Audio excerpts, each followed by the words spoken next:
प्रभु आपकी कृपा होगी जो आपने दर्शन दिए। मेरी 1 वर्ष की आयु थी, अब पूर्ण होने वाली प्रभु, अब मैं क्या करूं आप बताएं। भोलेनाथ कहने लगे आज से तुम्हें आशीर्वाद देता हूं, तुम चिरंजीवी हो जाओगे, तुम्हारी आयु तुम दीर्घ आयु वाले हो जाओगे और तुम आज से मेरे भक्त रहोगे, मेरे सेवक रहोगे, मेरी सेवा में रहोगे। हम तुम्हारी तपस्या से बड़े प्रसन्न हैं। भोलेनाथ ने नंदी जी को अपने साथ में लिया, हाथ पकड़ा और ले गए और मैया पार्वती से कहते हैं नंदी को आज से हमने जितने भी हमारे भूत प्रेत गढ़ हैं उनके इनको गणाध्यक्ष बना देते हैं, उनका अध्यक्ष बना देते हैं। हृदय से लगाया नंदी जी को और कृपा की तो उनका मुंह के बैल के जैसा हो गया। बोले आज से हम कहीं भी जाएंगे तो तुम्हारे ऊपर आरूढ़ होकर जाएंगे, तुम्हारे ऊपर सवारी मेरी होगी, तुम आज से तुम्हारे ऊपर मैं सवार होकर जाऊंगा। तो संसार में जो भी मेरी पूजन करेगा और नंदी तुम्हारी पूजन नहीं करेगा उसको कोई फल नहीं मिलेगा। इसलिए भोलेनाथ की पूजन जहां हो नंदी जी की पूजन अवश्य करना चाहिए। तो मैया पार्वती जी को भोलेनाथ ने कथा सुनाई, नंदी जी वहां बैठे हुए दोनों ने सुन ली। वही नंदी जी ने यही कथा सनत कुमारों को सुनाई। सनत, संदन, सनातन, सनत कुमार 4 भाई हैं, ये ब्रह्मा जी के मानस पुत्र हैं। एक 4 वर्ष की आयु जैसे नंगे धड़ंगे घूमते रहते। बोले क्यों? ब्रह्मा जी जब सृष्टि को बना रहे थे तो सबसे पहले इन सनत कुमारों को 4 भाइयों को पैदा किया मानसिक सृष्टि से और कहा जाओ सृष्टि का विस्तार करो, विवाह करो। बोले नहीं करेंगे। बोले क्यों?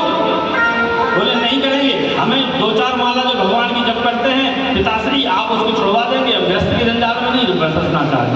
ब्रह्मा जी को क्रोध आ गया, श्राप दे दिया, जाओ आज से तुम जीवन पर्यंत 4 वर्ष की अवस्था में ही बने रहोगे, नंगे धड़ंगे ही घूमते रहोगे, तुमको श्राप देते, तुम्हारी आयु कभी बढ़ेगी नहीं। तुमने पिता की आज्ञा का उल्लंघन किया। तो सनत, सनातन, सनंदन, सनातन कुमार ये चारों भाई आज भी 4 वर्ष की अवस्था में ही बद्रीनाथ में बैठ के तपस्या करते हैं।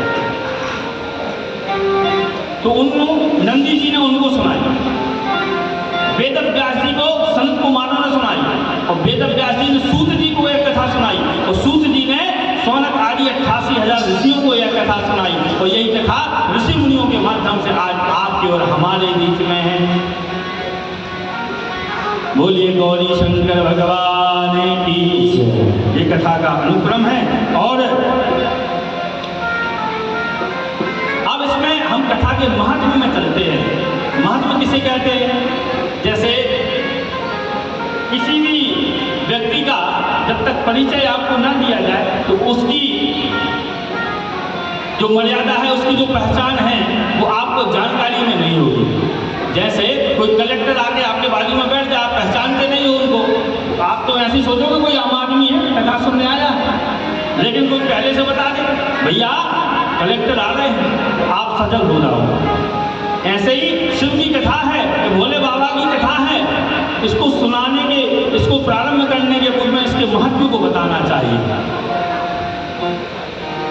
अर्थात इसका परिचय कराना चाहिए, इसके महत्व को बताना चाहिए। शिव पुराण सुनने से क्या होता है, शिव की कथा सुनने से क्या होता है, शिव कृपा कैसे करते हैं, भक्तों की रक्षा कैसे करते हैं, भक्तों का कल्याण कैसे करते हैं। तो यह शिव की कथा जो है बड़ी ही मंगलदायी है भक्तों। एक समय की बात है कि नैमिषारण्य क्षेत्र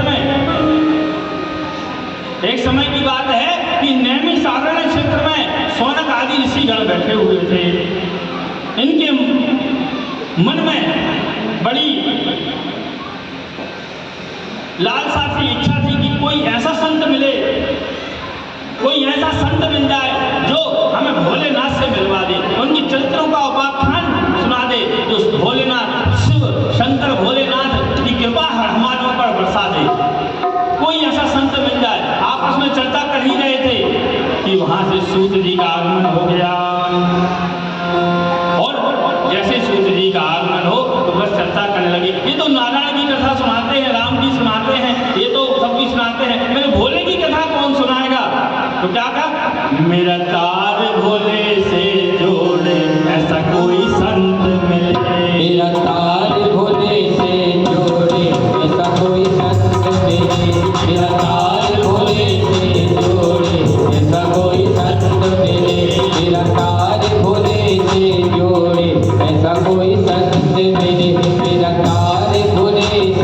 जोड़े ऐसा कोई संत मिले।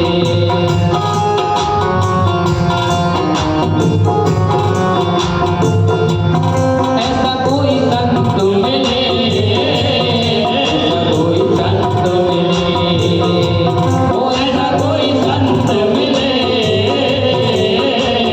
ऐसा कोई संत मिले। मेरा तार भोले से जोड़े ऐसा कोई संत मिले। मेरा तार भोले से जोड़े ऐसा कोई संत मिले।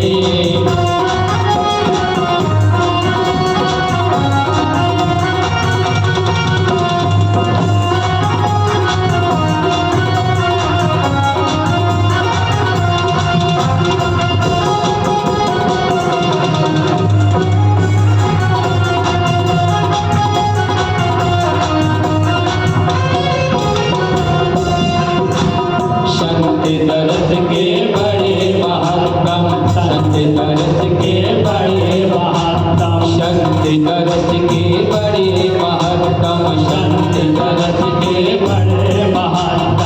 दुर्लभ जग में संत समागम, दुर्लभ जग में संत समागम, दुर्लभ जग में संत समागम, दुर्लभ जग में संत समागम। मेरे मन के ओ मेरे मन के भव को तोड़े ऐसा कोई संत मिले।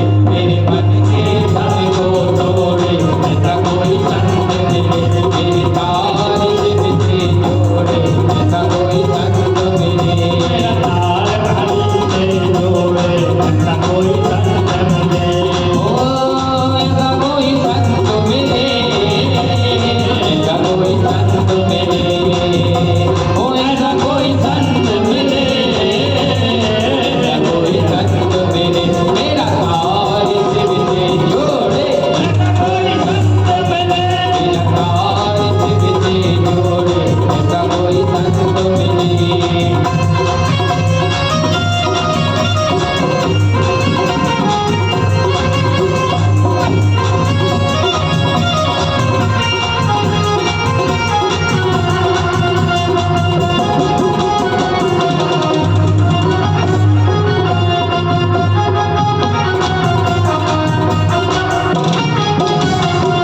माया से जो दूर हटाए, माया से जो दूर भगाए, माया से जो दूर हटाए, माया से जो दूर हटाए, मन का जो अज्ञान मिटाए, मन का जो अज्ञान मिटाए, मन का जो अज्ञान मिटाए, मन का जो अज्ञान मुझे मिटाए। सद्गुण ओ मुझे सद्गुण दे दो थोड़े ऐसा कोई संत मिले, मुझे सद्गुण दे दे थोड़े, ऐसा कोई संत मिले।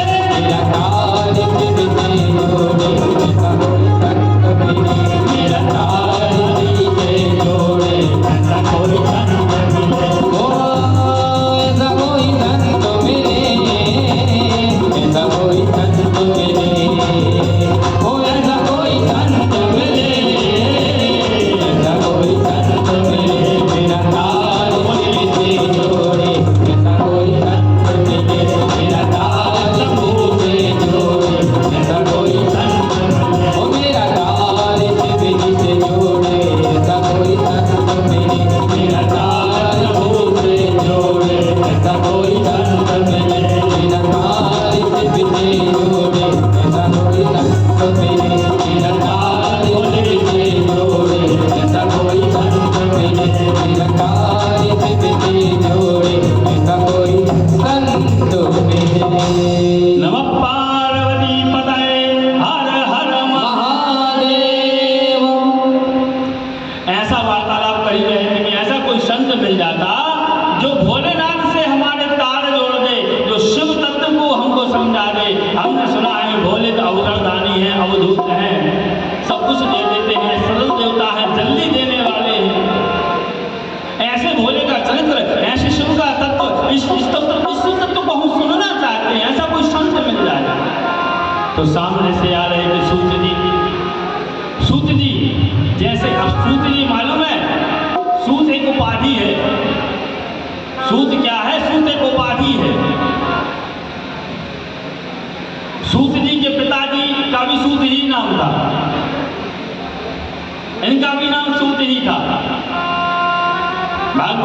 इसमें कथा ये सूत जी के ऊपर से। जो सूत जी के पिताजी थे वो कथा कर रहे थे। सूत मतलब शूद्र, सूत पुत्र थे, इसलिए इनका नाम सूत रख दिया था, शूद्र के पुत्र थे। लेकिन ज्ञान में कैसा था? 18 पुराण, 6-7 चारों वेद, उपनिषद, श्रुति स्मृतियां सब इनके कंठ में विराजमान थी। और भगवान ने इनको आशीर्वाद दिया था कि जाओ तुम मेरे पुत्र के स्वरूप में पूजे जाओगे और तुम व्यास के रूप में सबको कथा सुनाओगे। एक बार बलदाऊ भैया आए, कथा कर रहे थे, सभी ऋषि मुनि खड़े हो गए और उनका सम्मान किया। लेकिन व्यास जी अपने आसन से नहीं उठे। व्यास रूप में सूत जी बैठे हुए थे, अपने आसन से नहीं उठे सूत जी, क्योंकि आसन की व्यास गादी की मर्यादा होती है। कोई भी संसार का मनुष्य आ जाए, यदि व्यास गद्दी पे बैठे हो तो उठ के उसका सम्मान नहीं करना चाहिए, क्योंकि व्यासपीठ की एक मर्यादा होती है। व्यासपीठ पे यदि पुत्र भी बैठ के कथा कर रहा हो और पिता भी आ जाए तो उसको पिता के सामने खड़े नहीं होना चाहिए, सम्मान नहीं करना चाहिए। बोले क्यों? क्योंकि व्यासपीठ पे आप भगवान के स्वरूप में हो। छोटा सा बालक भी बैठा है तो देव स्वरूप है, दूर से उसको प्रणाम करना चाहिए। कर रहे थे, बलदाऊ भैया ने देखा, रे कैसा है, शूद्र है और बताओ मेरा सम्मान नहीं करता, मैं राजा हूं इस राज्य का। उठाया हल और दिया तो सिर अलग सूत जी का बस कर दिया। मार डाला। जितने ऋषि मुनि थे बड़े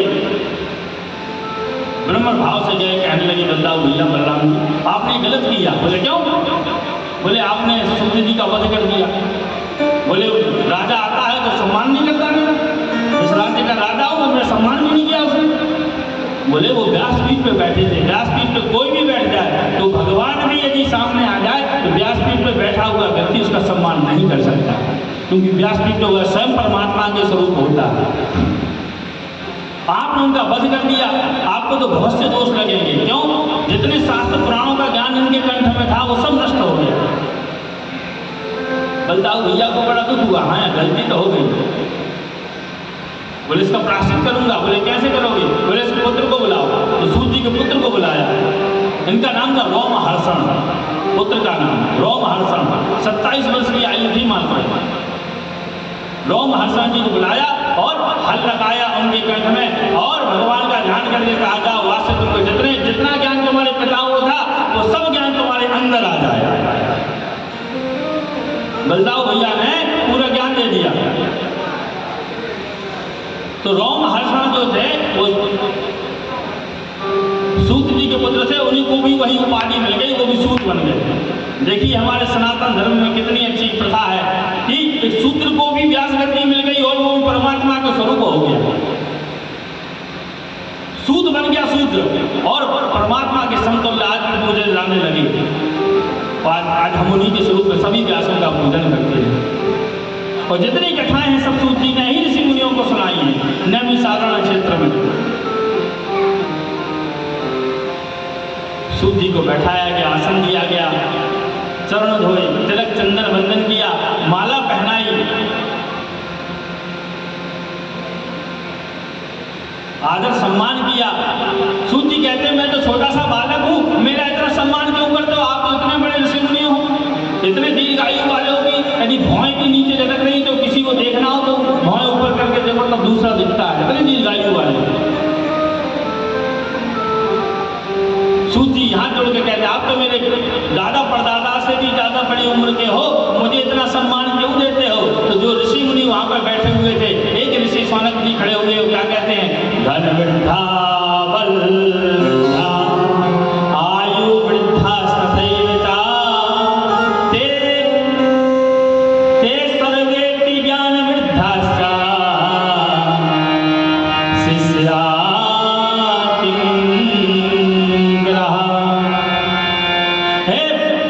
सूत जी इस संसार सागर में कोई धन से धनवान जो होता है बड़ा नहीं होता। धन वृद्धा जो बल से बलशाली है वो बल बड़ा नहीं कहलाता।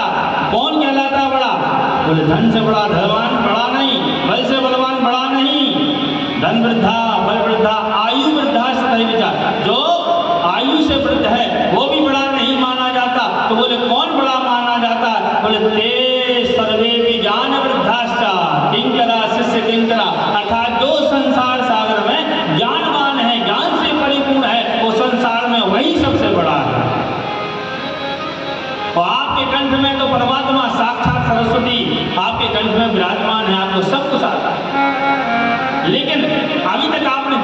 कथाएं सुनाई हैं, नारायण की सुनाई हैं, और बहुत सी कथाएं सुनाई हैं, नारद जी की सुनाई, बहुत से पुराण सुनाए। लेकिन आज हमारे मन में ऐसी श्रद्धा है कि आगे आने वाला है कलयुग, और कलयुग में भोलेनाथ की पूजन पाठ करने से जितने कष्ट होंगे उनकी सबकी निवृत्ति हो जाएगी।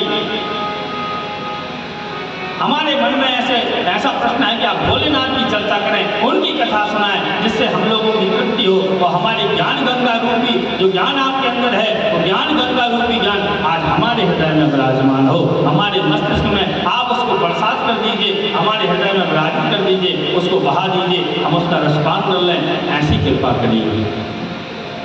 तो क्या कहा है? सौनक उवाचा, महात्मा का पहला श्लोक है। जितने सौनकादि ऋषि बैठे हुए हैं, सौनक जी खड़े हुए और हाथ जोड़कर क्या कहते हैं? हे सूत महाप्राज्ञा सर्व सिद्धांत विप्रभो आख्याहि में कथा सारम पुराणानाम विशेषतः। जो सभी सिद्धांतों का स्वरूप है, ऐसे भोलेनाथ की हमें कथा सुनाइए, ऐसे शिव तत्व की हमें कथा सुनाइए, जिससे हमारा कल्याण हो जाए, क्योंकि शिव शब्द का नाम ही अर्थ ही कल्याण है। सूत जी गदगद हो गए, बड़े प्रसन्न हो गए, और सूत उवाचा, सूत जी कहते हैं धन्यास्तुम मुनिसार्दूलम श्रवण प्रीति लालसा अतो विचार सुधिया शास्त्रम महोत्तमम सर्व सिद्धांत निष्पन्नम भक्त्याधिक विवर्धनम शिवतोषकरम दिव्यम शृणु वत्सरसायनम। कहने लगे हम बड़े प्रसन्न हैं जो आपने शिव तत्व की कथा सुनने के लिए, हम सुनाने के लिए हमसे कहा, और धन्य हो आप लोग ऋषि मुनि जो आपने यहाँ बैठकर केवल भगवान की प्रभु भक्ति की ही चर्चा करते रहते हो, वो मुझे सुनाने का सौभाग्य प्राप्त हुआ। जो सभी सिद्धांतों से परे हैं, जो सभी सिद्धांत जिनके चरणों में निवास करते हैं, जितने भी नियम पालन है, सकर्तव्य है, सब परमात्मा के स्वरूप में ही, भोलेनाथ के स्वरूप में ही है, सबका कल्याण करने वाले हैं। आज मैं उनकी कथा आपको सुनाता हूँ, और यह कथा सबसे पहले किसने सुनाई थी उसके विषय में सुनो। बोले सबसे पहले यह कथा भोलेनाथ ने ही मैया पार्वती को सुनाई थी। बोले एक समय की बात है कि भोलेनाथ अपने कैलाश पर्वत पर विराजमान थे, और वहां पर मैया पार्वती जी बैठी हुई थी, और मैया पार्वती कहती हैं कि हे भोलेनाथ, हे स्वामी, आपने इतनी कथा, जो संसार में जितनी कथाएं हैं सब भोलेनाथ ने मैया पार्वती को सुनाई है, चाहे राम कथा हो, चाहे जो भी कथा हो, चाहे भागवत जी हो, जितने पुराण हैं भगवान ने सबसे पहले पार्वती जी को ही सुनाए हैं। पार्वती मैया को जब सुना है तो पार्वती मैया आज बैठी बैठी कहती हैं कि हे प्रभु, हे स्वामी, आपने इतनी कथाएं सुनाई, लेकिन उन कथाओं में आपका चरित्र कहाँ है, आपकी कथा कहाँ है? आज मैं आपकी कथा सुनना चाहती हूँ। भोलेनाथ कहते मेरी कथा सुन के क्या करोगी? तब मेरे प्रभु की कथा सुनो ना, आज मैं तुमको फिर से भागवत जी सुना देगा। बोले नहीं, वो तो कई बार सुन ली, मैं तो अमर हो गई सुन के। राम कथा सुन लो, मेरे आराध्य हैं, बोले वो कई बार सुन ली प्रभु, आज आपकी कथा सुनने का सौभाग्य मुझे प्राप्त हो, ऐसा आशीर्वाद दीजिए। भोलेनाथ प्रसन्न हो गए। ठीक है देवी, मैं तुम्हें आज अपनी शिव तत्व की कथा सुनाता हूं, ध्यान से सुनो। एक भोलेनाथ कहते हैं मैया पार्वती जी से, एक ऋषि थे जिसका नाम था कुष्मांड, और उनके पुत्र का नाम था मंडप। कहते ध्यान से सुनो, मैं तुम्हें कथा सुनाता हूं। अब यहां से भगवान के महत्व की कथा सुनो प्रारंभ होती है। सबसे पहले भोलेनाथ ने मैया पार्वती को सुनाई है ये कथा। वो यही कथा कौन सुना रहे हैं? सूत जी ऋषि मुनियों को सुना रहे हैं कि सुनो, भोलेनाथ ने क्या मैया पार्वती जी को सुनाया था, तो मैं तुम्हें सुनाता हूँ, ध्यान से सुनो।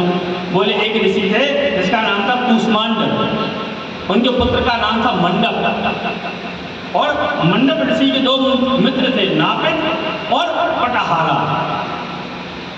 मंडप बहुत ही उद्दंड थे बचपन से ही, पिता ऋषि थे, ये भक्ति भाव कुछ नहीं करते थे, उद्दंड थे। पूर्व जन्म के कर्म से इनके कर्म भी गलत पड़ गए, संगत भी गलत पड़ गई। अपने यहाँ कहते हैं ना, जैसी करोगे संगत वैसी होगी रंगत, जैसे पियोगे पानी वैसी होगी वाणी, और जैसा खाओगे अन्न वैसा होगा मन। संगत गलत पड़ गई।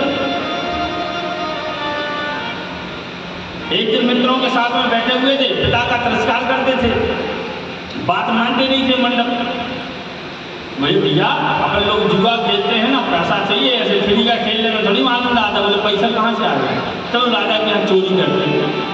दोनों मित्रों को खुद मंडप जी गए, तीनों ने जाके राजा के यहाँ डाका डाल दिया, चोरी कर ली, और धन बहुत सा सोना चुरा के लाए, बहुत सा सोना चुरा के लाए।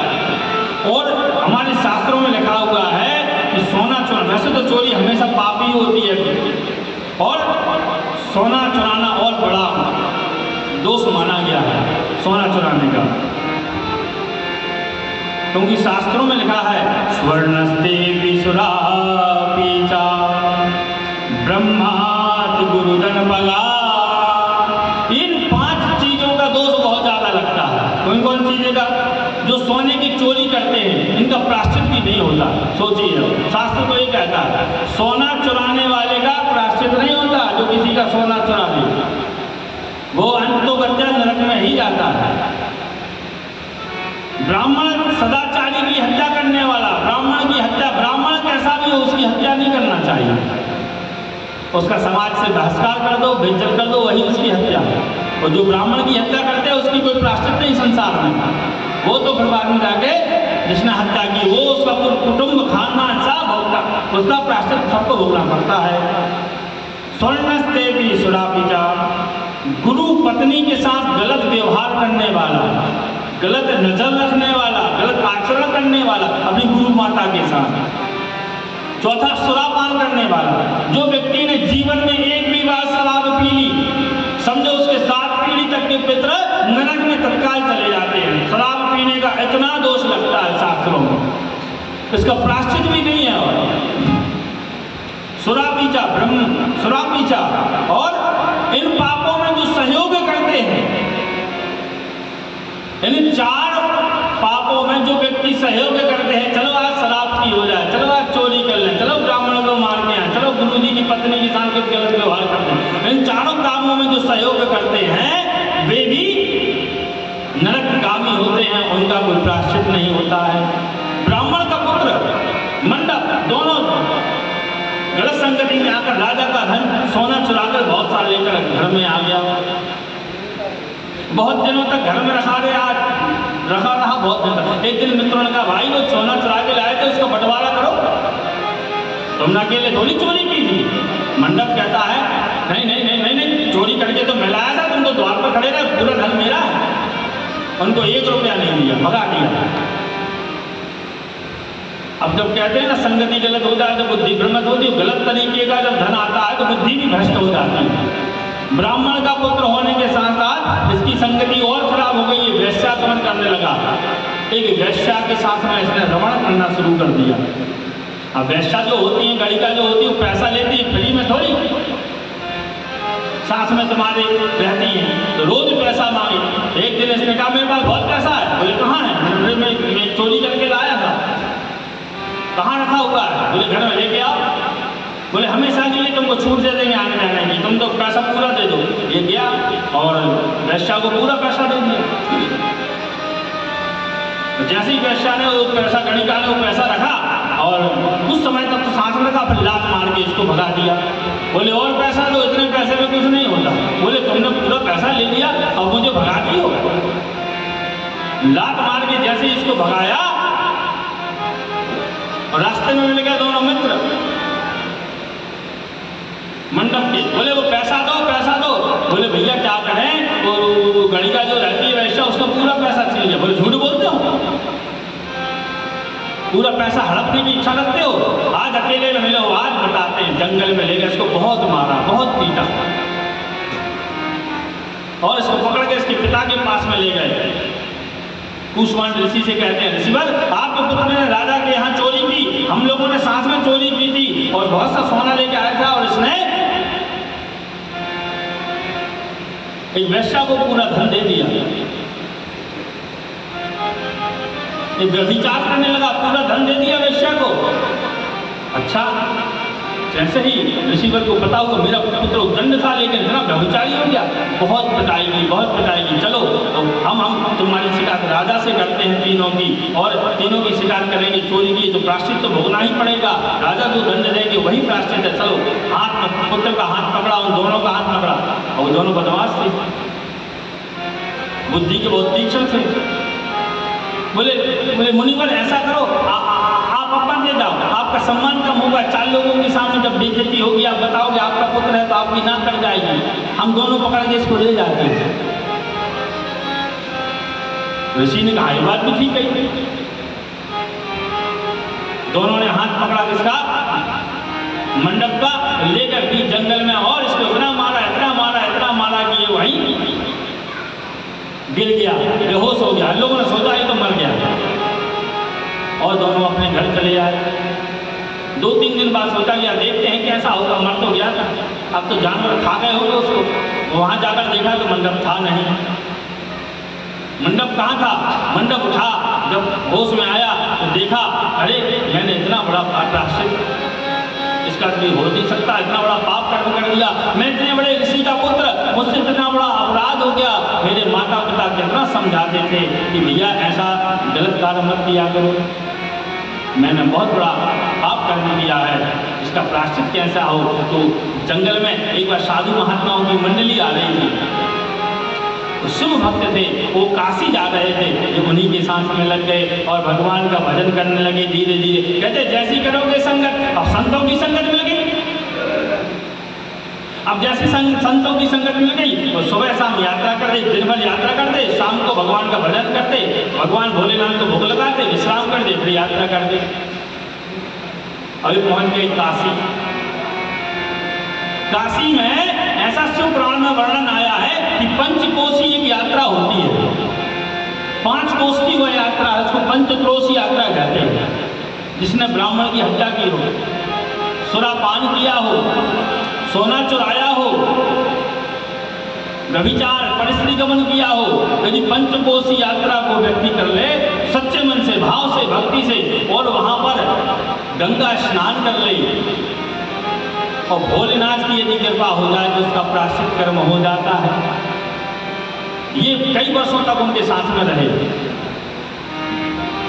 हर मास पंचकोशी यात्रा करें, गंगा जी में प्रतिदिन स्नान करें, सुबह शाम भोलेनाथ का भजन करें, और वहाँ पर वरुणा नदी है जो गंगा जी में मिलती है, जो संगम का वहाँ स्थान है, वहाँ का बड़ा पुण्य प्रताप है शिव महापुराण के अनुसार। वहाँ पर जाकर जो गंगा स्नान करता है, जहाँ पर वरुणा और गंगा मैया मिलती हैं, तो उसके पूर्व जन्म तक के पाप कर्म नष्ट हो जाते हैं। पूर्व जन्म के भी पाप नष्ट हो जाते हैं उस स्थान पर जाकर यदि कोई स्नान कर ले। इन्होंने कई वर्ष वहाँ साधना की, बहुत भगवान का भजन किया, और भजन करते करते एक दिन बैठे बैठे रो रहे थे। संतों ने कहा मंडप क्यों रोते हो? कहने लगे मेरी माँ ने और मेरे पिता ने मुझे मेरे पाप के कारण मेरा त्याग कर दिया था। मेरे पिता ने कहा था आज के बाद मेरे सामने कभी मत आना, मैं तुम्हारा मुख भी नहीं देखना चाहता, मरना हो तो मर जाना, लेकिन मेरे पास में आज के बाद कभी मत आना जब तक तुम इसका प्रायश्चित ना कर लो। मेरी माँ का क्या हाल होगा, दिन रात रोती रहती होगी। मेरे पिता ने, मुझे मालूम है कि क्रोधावस्था में बोल दिया था, लेकिन हृदय से तो मेरे पिता हैं, मुझे प्रेम करते होंगे। आज मुझे बहुत याद आ रही है।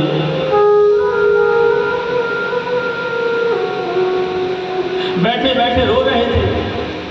इनकी सिद्धि प्रसिद्धि बढ़ गई, संतों की श्रेणी में आ गए लोग। इनको बड़े बड़े लोग आके इनको प्रणाम करते थे। भोलेनाथ की जब कृपा होती तो ऐसे ही होती है भैया, देते तो छप्पर फाड़ के दे देते हैं जिसको देना हो,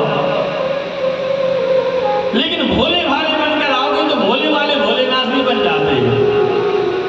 और तुम यदि चालाक बन के आओगे तो भोलेनाथ से ज्यादा संहार करने वाला कोई देवता है नहीं संसार में। उनको तो संहार की उपाधि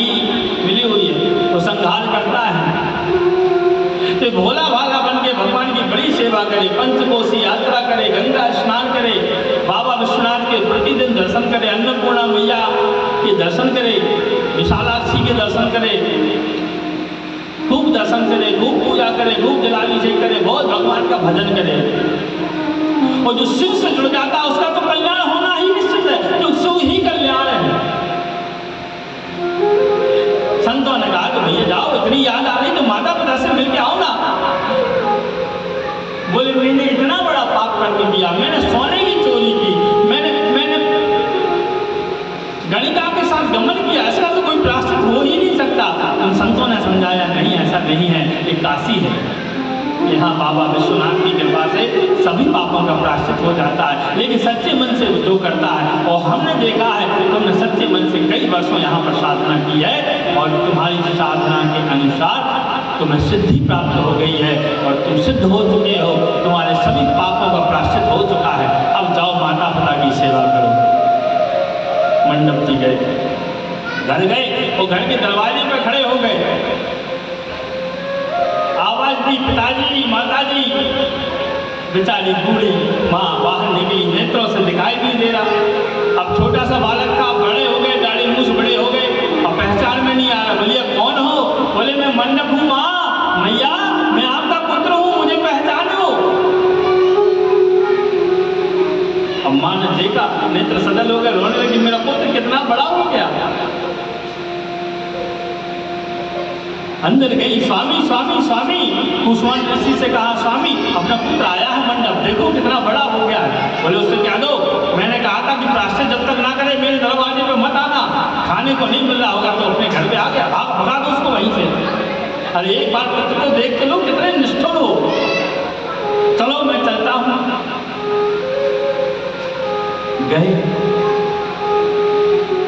वहां जाकर देखा मंडप खड़े हुए थे, कुशवान ऋषि गए, उनकी पत्नी खड़ी हुई। बोले तुम इधर क्यों आए हो? माता को पिता को देख कर मंडप रोने लगे, गिड़गिड़ाने लगे, चरणों में गए, पिताजी मुझे क्षमा कर दीजिए, मैंने बहुत बड़ा अपराध किया था, इसका प्रायश्चित मैं कर चुका हूँ। कुशवान ऋषि कहते हैं इतने बड़े पाप का तो संसार में कोई प्रायश्चित होता ही नहीं है, तुमने कैसे प्रायश्चित कर लिया? बोले मैं काशी गया, संतों की संगति की, उनकी कृपा प्राप्त हुई, गंगा स्नान किया, पंचकोशी यात्रा की, वरुणा संगम के स्थान पर स्नान किया। बोले इतने करने से तो थोड़ी प्रायश्चित हो जाता है। बोले तो क्या करूं, आप बताइए ना, वो करूंगा मैं। बोले जाओ उन्हीं ऋषि मुनियों से पूछना। बोले उन्हीं ऋषि मुनियों ने मुझे बताया है कि तुम्हारा प्रायश्चित हो गया। बोले उनको बुला के लाओगे, जब वो कहेंगे तभी मानूंगा। ये फिर काशी गए, सब संतों को लेकर आए और आज कुशवान ऋषि के घर में उनका पुत्र मंडप, सभी संत वृंद बैठे हुए हैं। उन्होंने कहा मेरे पुत्र ने बहुत बड़ा अपराध किया है, इसका प्रायश्चित संसार में कहीं नहीं है, और आप लोग कहते हो कि इसने प्रायश्चित किया। सभी ऋषि मुनि कहने लगे हमारे अनुसार तो प्रायश्चित हो गया है ऋषिवर, और आप कहिए क्या करना होगा। बोले जब तक भोलेनाथ स्वयं नहीं कहेंगे कि मैंने माफ कर दिया, इसका प्रायश्चित होगा, तब तक नहीं मानूंगा। सभी संत वृंदों ने वहीं बैठ के भगवान का भजन किया, और जैसे ही भजन किया तो आकाशवाणी हुई कि कुष्मांड तुम्हारे पुत्र ने मेरी इतनी सेवा की है, मेरे नाम का इतना भजन किया है, इतना संकीर्तन किया है, इतना गंगा स्नान किया है, इतना मेरी परिक्रमा की है, पंचकोशी यात्रा की है, कि आज इसके प्रायश्चित होने का सबूत मैं देता हूँ। मैं कहता हूँ इसके प्रायश्चित संपूर्ण हो चुके हैं, ये शुद्ध हो चुका है। बोलिए भक्त वत्सल भगवान की। कुष्मांड ऋषि ने अपने पुत्र को क्षमा किया, हृदय से लगाया और आगे चलकर मंडप के एक ऋषि के स्वरूप में परिणत हुए, विश्व विख्यात हुए, उनकी भगवान की शिव तत्व में हुए, अंत में जाकर विलीन हुए। मैया पार्वती जी को भोलेनाथ जी कथा सुना रहे हैं, यही कथा सूत जी सुना रहे हैं। सूत जी क्या कह रहे हैं? ऋषि मुनियों से, सौनक आदि से, ये कथा कोई साधारण कथा नहीं है, ये कोई छोटी कथा नहीं है जिसको आप सरलता से ले लो, इसको बड़ी गहनता से, गंभीरता से सुनना चाहिए, और सुनना नहीं चाहिए, इसको अपने जीवन में उतारना चाहिए। बोले इसका फल क्या है? बोले राजसूयेन यात् पुण्यम अग्निशोष्टम सतेन च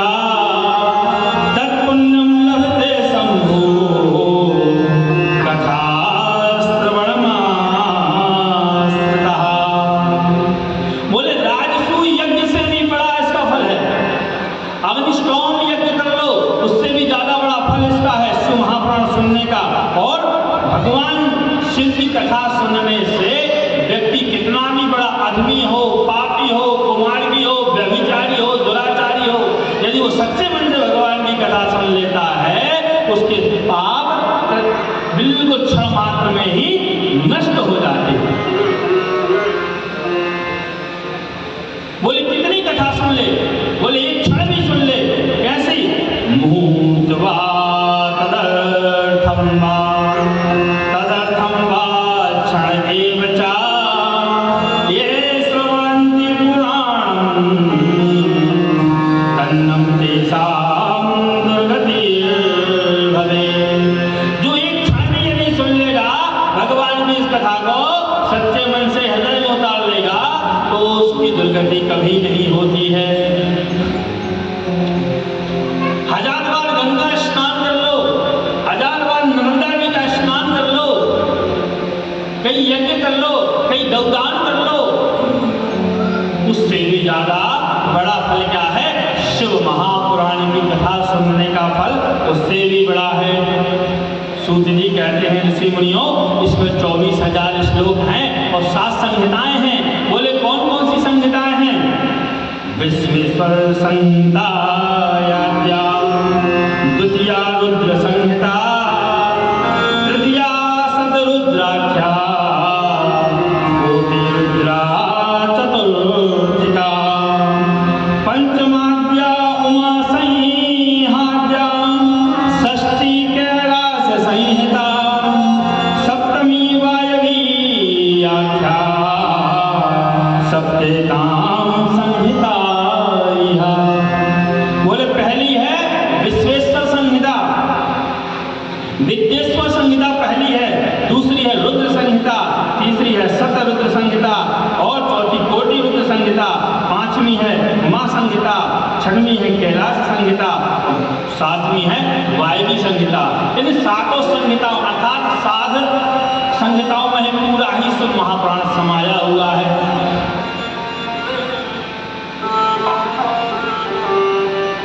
और इन सातों संहिताओं का, इसका पाठ, इसका पूजन, इनकी कथा जिसके घर में हो जाए, चाहे घर में से करा लो, धर्मशाला में से करवा लो, मंदिर में से करवा लो, कहीं से भी करवा लो, इस कथा को, इस यज्ञ को, इस ज्ञान यज्ञ को, उसके परमात्मा, उसके भोलेनाथ, उस शिव उसका कल्याण कर देते हैं। उसका नहीं, उसके पूर्वजों का भी कल्याण कर देते हैं। हम लोग तो अभी तक यही जानते थे कि केवल भागवत जी से ही पूर्वजों का कल्याण हो सकता है। नहीं, शिव महापुराण से भी आपके पितरों का कल्याण होता है, उनको मुक्ति मिल जाती है। इसलिए पितृपक्ष में जो व्यक्ति अपने पितरों की मुक्ति के लिए पाठ करवाना चाहें तो शिव महापुराण की कथा भी करवा सकते हैं। भागवत जी के अलावा शिव महापुराण से भी उसके पितरों का कल्याण हो सकता है, क्योंकि भोलेनाथ तो और जल्दी देते हैं। हमारे श्रीमन नारायण भगवान तो बड़ी बड़ी इच्छाएं लेते हैं, सब कुछ देते हैं, लेकिन भोलेनाथ तो रीझ जाए। भोलेनाथ की रीझ का जो क्षण में, एक क्षण में सब कुछ दे देते हैं। यहाँ तक कि रावण पूजा कराने आया, पार्वती मैया ने एक बार कहा, अब जीवन तो कर दो भगवान, तुम्हारा संग है, कि जंगल में रह गए, गुफा में पड़े गए, तुम साधना में बैठ जाए, हम जो बाल बच्चों के चक्कर में पड़े, तो वो सुख नहीं दोगे, हम राजा की मोड़ी। कितने लाल पाल से हमारे पिताजी ने हमें पालो, कितने सुखों में हम रहे, अब तो जंगल में डाले हमारा, हमें तो आप ऐसो महल बना के दो संसार में कोई के पास न हो। शंकर जी कह लगे कौन आफत विधि। अब बता, हम अपना ध्यान करें, भगवान को भजन करें, इनको महल बनाए। आप कहते नहीं स्त्री है, वो तो चाहिए भगवान ने कहा चलो तो ठीक है, बुलाया विश्वकर्मा जी को, बना दो एक सोने का महल। रातों रात बिल्कुल क्षण मात्र में सोने का महल बन गया। पार्वती जी कह लगे चलो गृह प्रवेश की पूजा सोई कराओ, संग बैठो। गांठ जोड़ के बैठे शंकर जी, गृह प्रवेश की वास्तु पूजन हुई, सत्यनारायण भगवान की कथा भई, तब कभी हो। अब दक्षिणा को टेमा तो रावण पूजा करा गया। भगवान का बड़ा भक्त था रावण, पुरोहित तो रावण था। रावण से बड़ा ज्ञानी पृथ्वी पर आज तक कोई नहीं हुआ, भगवान भोलेनाथ का भक्त था। भोलेनाथ ने बुलाया, भैया तो हमारे भक्त भी हो और पंडित भी हो तो बैठ जाओ, जजमान बना लो हमारा, आप तो हमारे गुरु बन जाओ। कह लो ठीक है। रावण ने फिर कथा, ये भागवत इसमें शिवपुराण कथा नहीं, ग्रंथ कथा है। और बैठे और पार्वती मैया हवन पूजन पाठ हुआ, संकल्प आया दक्षिणा। रावण ने कहा भोले बाबा दक्षिणा दो, बिना दक्षिणा के यज्ञ का फल नहीं मिलता। बोले बोलो क्या चाहिए, बोलो पंडित जी। बोले आपको जो देना। बोले नहीं, आज तुम जो मांग लोगे सो दे देंगे। और मन में कह रहा मांग लो जो ही महल, हमारे पेट ना खत्म हो जाए। बोले नहीं भोले बाबा देना चाहते थे महलिया में दे दो पूरी लंका, जो सोने की तुमने बनाई नहीं चाहते हमें। अब पार्वती में ये मोह देखे रावण को भोले बाबा को, अब देना नहीं उनकी लाने में बड़ी मुश्किल में तो तुम राजी है। इस जंगल में सांप बिच्छू गोहेलों के संग रह के जीवन करो कहो तो सब मिलते, काहू कछु नहीं मिलना। भगवान ने कहा भोले बाबा को है। बोले ठीक है, जो तुम्हें चाहिए सो दे देंगे। कहा सोने की लंका। बोले सोने की लंका नहीं। पार्वती मैया खड़ी हो गई। बोले दे दी। बोले दे दी। चलो तो फिर उनका वो जंगल नहीं मिले, वो हमारा भाग करना।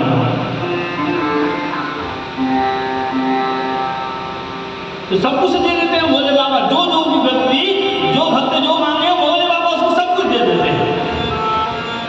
जो पितरों की मुक्ति के लिए भी, अपने पिता की, माता की, पूर्वजों के कल्याण के लिए भोले बाबा की शिव महापुराण की कथा को करवाना चाहे तो करवाए। भागवत जी से भी, जैसे भागवत जी का फल है वैसे ही फल शिव महापुराण का है। और भोले बाबा तो और जल्दी फल देते हैं। और ये जो साहू परिवार जिन्होंने करवाया, इनके पूर्व जन्म के कुछ ऐसे पुण्य थे जो इनके स्मरण में भगवान भोलेनाथ की कृपा हुई, जिन्होंने इस कथा को करवाया। हम देखते हैं अपने गढ़ाकोटा नगर में भी भागवत तो ऐसे ही आज घर से नहीं कल होते शुरू, तो एक संग 4-4 तरह चल रहे हैं, होती कि नहीं। घर घर भागवत बैठी, भागवत तो ऐसी हो लगी सत्यनारायण की कथा नहीं होती थी तो भागवत हो लगी, होती कि नहीं। अच्छी बात होना भी चाहिए, धर्म कर्म करोगे यही साथ में जाएगा। लेकिन शिव महापुराण बहुत ही कम होते हैं।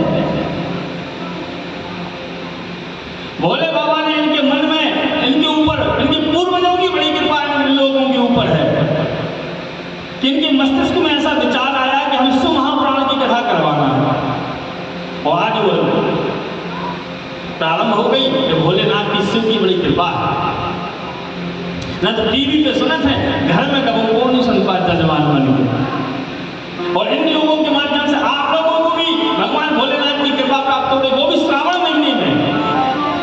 भोलेनाथ का महीना है और अभी एक पुरुषोत्तम महीना भी श्रावण ही निकला है और अभी चल ही रहा है। श्रावण महीना तो भगवान भोलेनाथ का ही महीना है। इस पवित्र महीने में भोलेनाथ की कथा आपको श्रवण में गई। कल से तो शिवलिंग भी बनना ना। अब हम आपको कल या परसों शिवलिंग के विषय बताएंगे। पार्थिव शिवलिंग, मिट्टी के शिवलिंग क्यों बनाया जाता है, कब से पूजा शुरू हुई, कैसे हुई, उसकी पूजा कैसे करनी चाहिए, क्या करना चाहिए, कैसे संकल्प बनाना चाहिए, उसकी पूरी विधि बताएंगे। आपको कथा भी सुनने मिलेगी, पूजन भी करने मिलेगा, अभिषेक भी करने मिलेगा। यहाँ सब व्यवस्थाएं हैं। कितने बजे का समय रखा? सुबह 8 बजे से शिवलिंग बनना प्रारंभ हो जाएंगे और लगभग 10 बजे से अभिषेक होगा। 10 बजे से अभिषेक होगा, 8 बजे सब लोग आ जाइएगा और शिवलिंग निर्माण करने के लिए शिव जी बनाएंगे। 8 बजे से हमारे विद्वान ब्राह्मण अभिषेक कराएंगे 10 बजे से। और फिर उसके बाद में नदी विसर्जन करने भी जाना। शाम तक मत रखना क्योंकि कथा चलेगी नहीं, सूरज हो जाएगा। तो अभिषेक करने के बाद ही विसर्जन करने के लिए नदी पास में ही है, विसर्जन भी कर देना क्योंकि सूरज के बाद विसर्जन नहीं करना चाहिए। इसलिए कल से शिवलिंग का निर्माण 5 दिन तक रहेगा। आप लोग आइए, शिवलिंग का निर्माण करिए, पूजन की सामग्री सब यहीं से मिलेगी। जो आप लोगों को लाना बताइए, मत लाना हो तो सब यहाँ से उपलब्ध होगा। सूत जी कहते हैं कि जिसने जीवन में एक बार शिव महापुराण सुन लिया, मनसा वाचा कर्मणा, अर्थात ऐसा नहीं सुन लो, सुनो तो जाओ, ये कहां जो सुनो इसे निकाल लो, जो सुनो नहीं कहा। सुनो वो जो कहा कि ऐसे जाओ और सीधो हृदय में चलो जाए, ई कान से बाहर न निकले, ई कान में से जाए और सीधो जान के हृदय में। हृदय में कौन है? भोलेनाथ शिव है, वहां तक पहुंच जाए। और वह जो शिव महापुराण की कथा आपसे कहती रहती है उसके जीवन में उतारो, उसका आचरण करो, उसका अनुसरण करो, उसका प्रतिपादन करोगे तो भोलेनाथ आपके ऊपर अवश्य कृपा करेंगे। शिव भोलेनाथ आपके ऊपर अवश्य कल्याण आपका करेंगे। सूत जी कहते हैं ऋषि मुनियों से आप लोग बड़े भाग्यशाली हो, इतने भाग्यशाली हो कि यहाँ तक लिखा हुआ है गंगाद्या पुण्याद्या सत्यपुरी गया तथा एतच्छु पुराणस्य समतां यान्ति नामचे नित्यं सुपुराणस्य श्लोकं श्लोकार्धमेव च स्वमुखेन पठेत् भक्त्या यदेच्छेत् परमां गतिम्। सूत जी कहते हैं कि ऋषि मुनियों ध्यान से सुनो, गंगा आदि तीर्थ, गया आदि तीर्थ, सप्तपुरी, जहां भी घूम के आ जाना है चले जाओ। जो पुण्य उन सबका तीर्थ करने से, स्नान करने से, दान करने से, पुण्य करने से, सब करने से मिलता है, वह पूरा पुण्य केवल श्री शिव महापुराण की कथा श्रवण मात्र से प्राप्त हो जाता है। बोले ऐसा नहीं कि केवल सुन लो, उसका आचरण भी करना चाहिए। और नित्यम शिव पुराण, जो अपने घर में शिव पुराण को का पाठ करता है, नित्य करता है, एक श्लोक, आधा श्लोक, जितना बने उतना, लेकिन प्रतिदिन करता है, वो शिव स्वरूप हो जाता है, उसको शिवलोक की प्राप्ति होती है। क्योंकि कहा इन्होंने नित्यम शिव पुराणस्य श्लोकम श्लोक आर्धमेव च, शिव पुराण का जो भी श्लोक एक नहीं आधा भी पाठ करता है, स्वमुखेन पठेत् भक्त्या, अपने मुख से जो पाठन करता है, शिव परमाम गति, शिव उसको परम गति दे देते हैं, उसको परम गति की प्राप्ति हो जाती है जो नित्य पाठ करते हैं। इतनी महिमा बताई है। और अंत में क्या कहा है कि आपके भाग्य धन्य हैं, मेरे भी भाग्य धन्य हैं हे ऋषि मुनियों, कि आपके कारण मुझे आज इस कथा को कहने का अवसर प्राप्त हो रहा है। तो सोनक जी खड़े हुए और क्या कहने लगे, महाराज इतना सब कुछ तो है, लेकिन एक मन में प्रश्न है। बोले क्या? सूत सूत महाभागा धन्यस्तुम परमार्थविदं अद्भुतेयं कथा दिव्या श्राविता कृपया हिना। आपने इतनी दिव्य और भगवान की सुलभ कथा हमें सुनने का जो सब अवसर प्राप्त हुआ है सूत्री, आपके माध्यम से आज हम धन्य हो गए, हम धन्य हो गए। तो आप भी धन्य हैं, जो आप, हम इसलिए धन्य हैं कि आप जैसा गुरु मिला। और सूत जी मन में सोच रहे हैं हम इसलिए धन्य हैं कि शिव जी की इस प्रतिमूर्ति का आज वाचन करने का हमें शिव अवसर प्राप्त हुआ।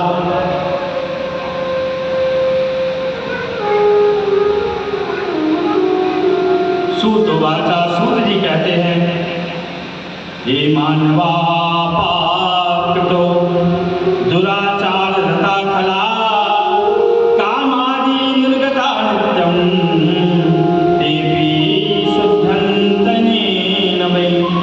बोले सूत जी कहते हैं कि हे ऋषि मुनियों, ये कथा ऐसी नहीं है कि साधारण आदमी का ही कल्याण करती है, नहीं, ये भूत प्रेत पिशाच किन्नर जिस अवस्था में जो जहां होता है उसका कल्याण कर देती है। कुमार्गी, व्यभिचारी, दुराचारी जितने भी संसार सागर में हैं, यदि वह सच्चे हृदय मन से लालसा पूर्वक इसका श्रवण करते हैं, उसकी सभी मनोकामनाएं भोलेनाथ पूर्ण कर देते हैं। तो ऋषि मुनियों ने कहा हमें एक बात समझ में नहीं आई। बोले क्या? बोले ये तो ठीक है, जो भगवान की पूजा करे, पाठ करे, उसका कल्याण हो। कुमार्गी, पापाचारी, व्यभिचारी, परिस्त्री गमन करने वाला, चोरी करने वाला, उसका कैसे कल्याण हो सकता है? वेदव्यास सूत जी कहते हैं सौनक आदि ऋषियों से, बिल्कुल हो सकता है। बोले कैसे? बोले एक देवराज नाम के ब्राह्मण हैं, वो किरात नगर में रहते हैं। किरात नगर में रहते हैं और जाति से ब्राह्मण हैं। और जब जाति से ब्राह्मण है, आसीत किरात नगरे ब्राह्मणो ज्ञान दुर्लभा, ब्राह्मणो ज्ञान दुर्बला, दरिद्रो रस विक्रेता, वेदा धर्म परांगा। किरात नगर में एक ब्राह्मण रहते हैं, वो ज्ञान दुर्बल है। ज्ञान दुर्बल किसे कहते हैं? जो मूर्ख हो, सत हो, कुछ पूजा पाठ न करता हो, संध्या गायत्री पूजा पाठ, भगवान का अर्चन, भोलेनाथ की सेवा जो नहीं करता, वो ज्ञान दुर्बल। ज्ञान दुर्बल इतना खराब शब्द है, किसी को कह दो तो सभा में भी समाज में बैठ के कह दो ज्ञान दुर्बल हो तुम, तो मृत्यु के समान माना जाता है, मरा हुआ माना जाता है।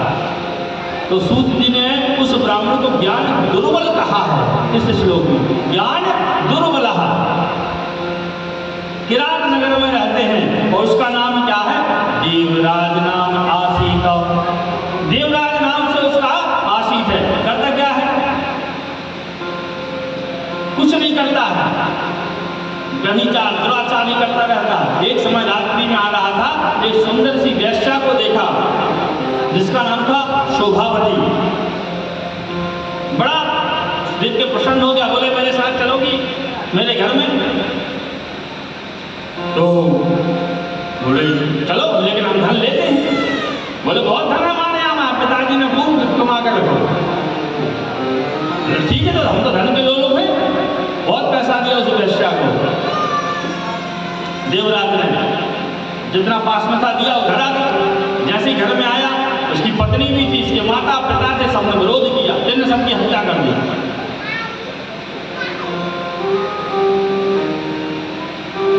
इसने अपने माता की हत्या कर दी, पिता की हत्या कर दी, पत्नी की हत्या कर दी और उस वेश्या को घर में रख दिया। जितना पैसा था सब दे दिया उस वेश्या को। अब कुछ नहीं बचा, तो उस वेश्या ने इसको लात मार के घर से भगा दिया। अब ये घर से जब बाहर निकला तो घूमते फिरते भटकते भटकते कहाँ पहुंचा? प्रतिष्ठानपुर नामक एक नगर में, जिसको आज हम लोग प्रयागराज में झूसी नाम से जानते हैं। शिव महापुराण की कथा कहती है झूसी पहुंच गया है। वहां पर जाकर उसने क्या देखा कि वहां पर एक शिवालय में एक पंडित जी भगवान भोलेनाथ की कथा कर रहे हैं। अब ये थका हारा कई दिनों से भोजन नहीं किया, रोग से ग्रसित हो गया, कथा चल रही थी, कुछ देर विश्राम किया वहां। कथा के प्रभाव से इसे कोई वहां कष्ट नहीं हुआ, सोचा यहाँ क्षेत्र अच्छा है। और ये एक जलाशय में गया पानी पीने, तो जैसे जल हाथ में लिया तो उसमें कीड़े पड़ गए। एक वृक्ष में फल लगे हुए थे, फल को तोड़ के हाथ में लिया तो सड़ गया। बोले चलो वृक्ष के पत्ते ही खा ले, जैसे पत्ते को हाथ में लिया सूख गया।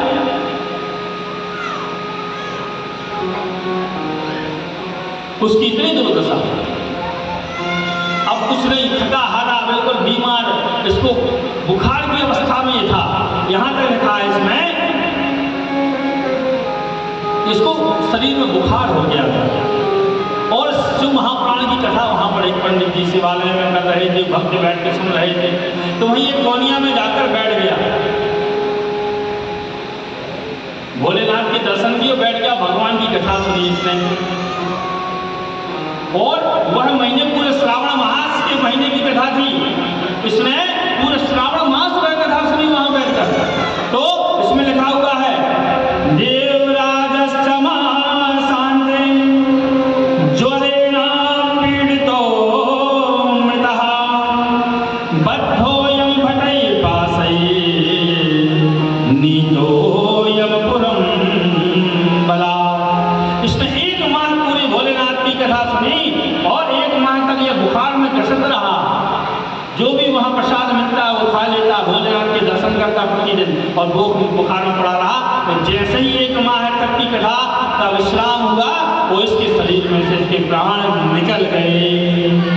तो यम के दूध लेने आए, ये तो पापी था ना, जीवन में पाप कर्म किया, पुण्य तो कुछ किया नहीं।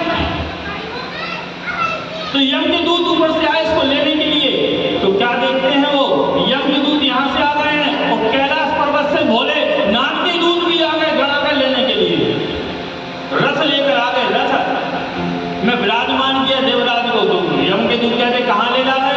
पापी है, चांडाल है, पाप कर्म करने वाला, परस्त्री गमन करने वाला, हत्या करने वाला, माता पिता की हत्या करने वाला है ये तो। इसको कहाँ ले जा रहे हो तुम? ये तो घोर नरक में जाएगा, रो रो नरक में जाएगा, और रो रो नरक में जाकर इसको बहुत ताड़नाएं दी जाएंगी। बोले इसने 1 मास लगातार निराहार होकर कोई भोजन नहीं किया, जल नहीं पिया, और प्रसन्न चित्त मग्न होकर भाव से भगवान की इसने कथा सुनी है, और कथा सुनने के पश्चात में इसने प्राणों का त्याग किया है। अंत समय में शिव शब्द का जो व्यक्ति मरता है, भोलेनाथ, शंकर, शिव कहते, और मुंह से ये वचन निकले और प्राणों का त्याग कर दे, तो साक्षात भोलेनाथ के गण उसको लेने आ जाते हैं। यम के दूत वहां से भाग गए और इसको रथ पे बैठाया और वहां से लेकर शिवलोक को ये चला गया।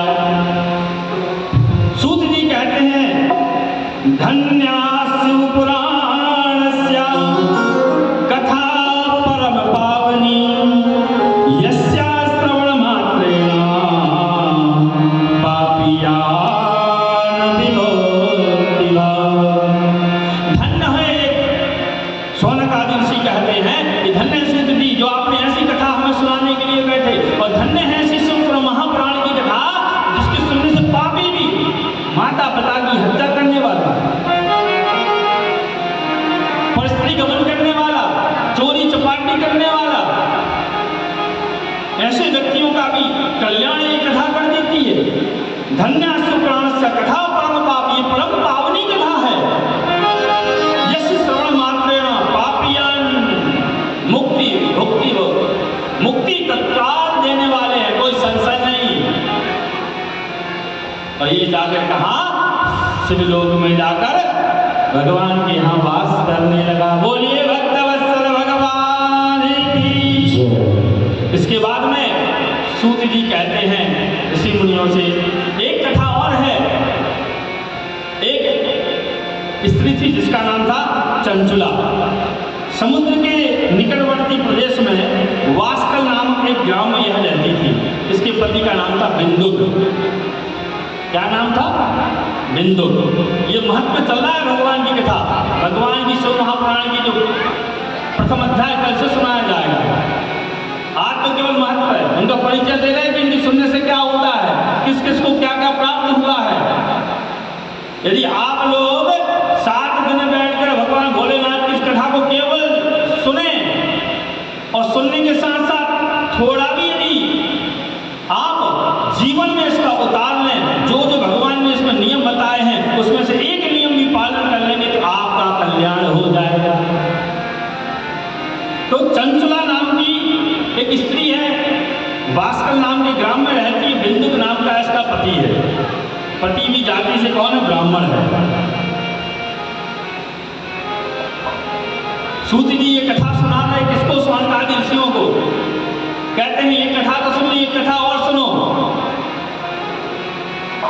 तो शौनकादि ऋषि खड़े हो गए और भजन करने लगे, और क्या कहने लगे? सूत जी आप धन्य हैं, धन्या धन्या कथा संभो, तुम धन्यो धन्य एव चा, यदा कर्णा मात्रेण शिवलोकम व्रजेन्नरः।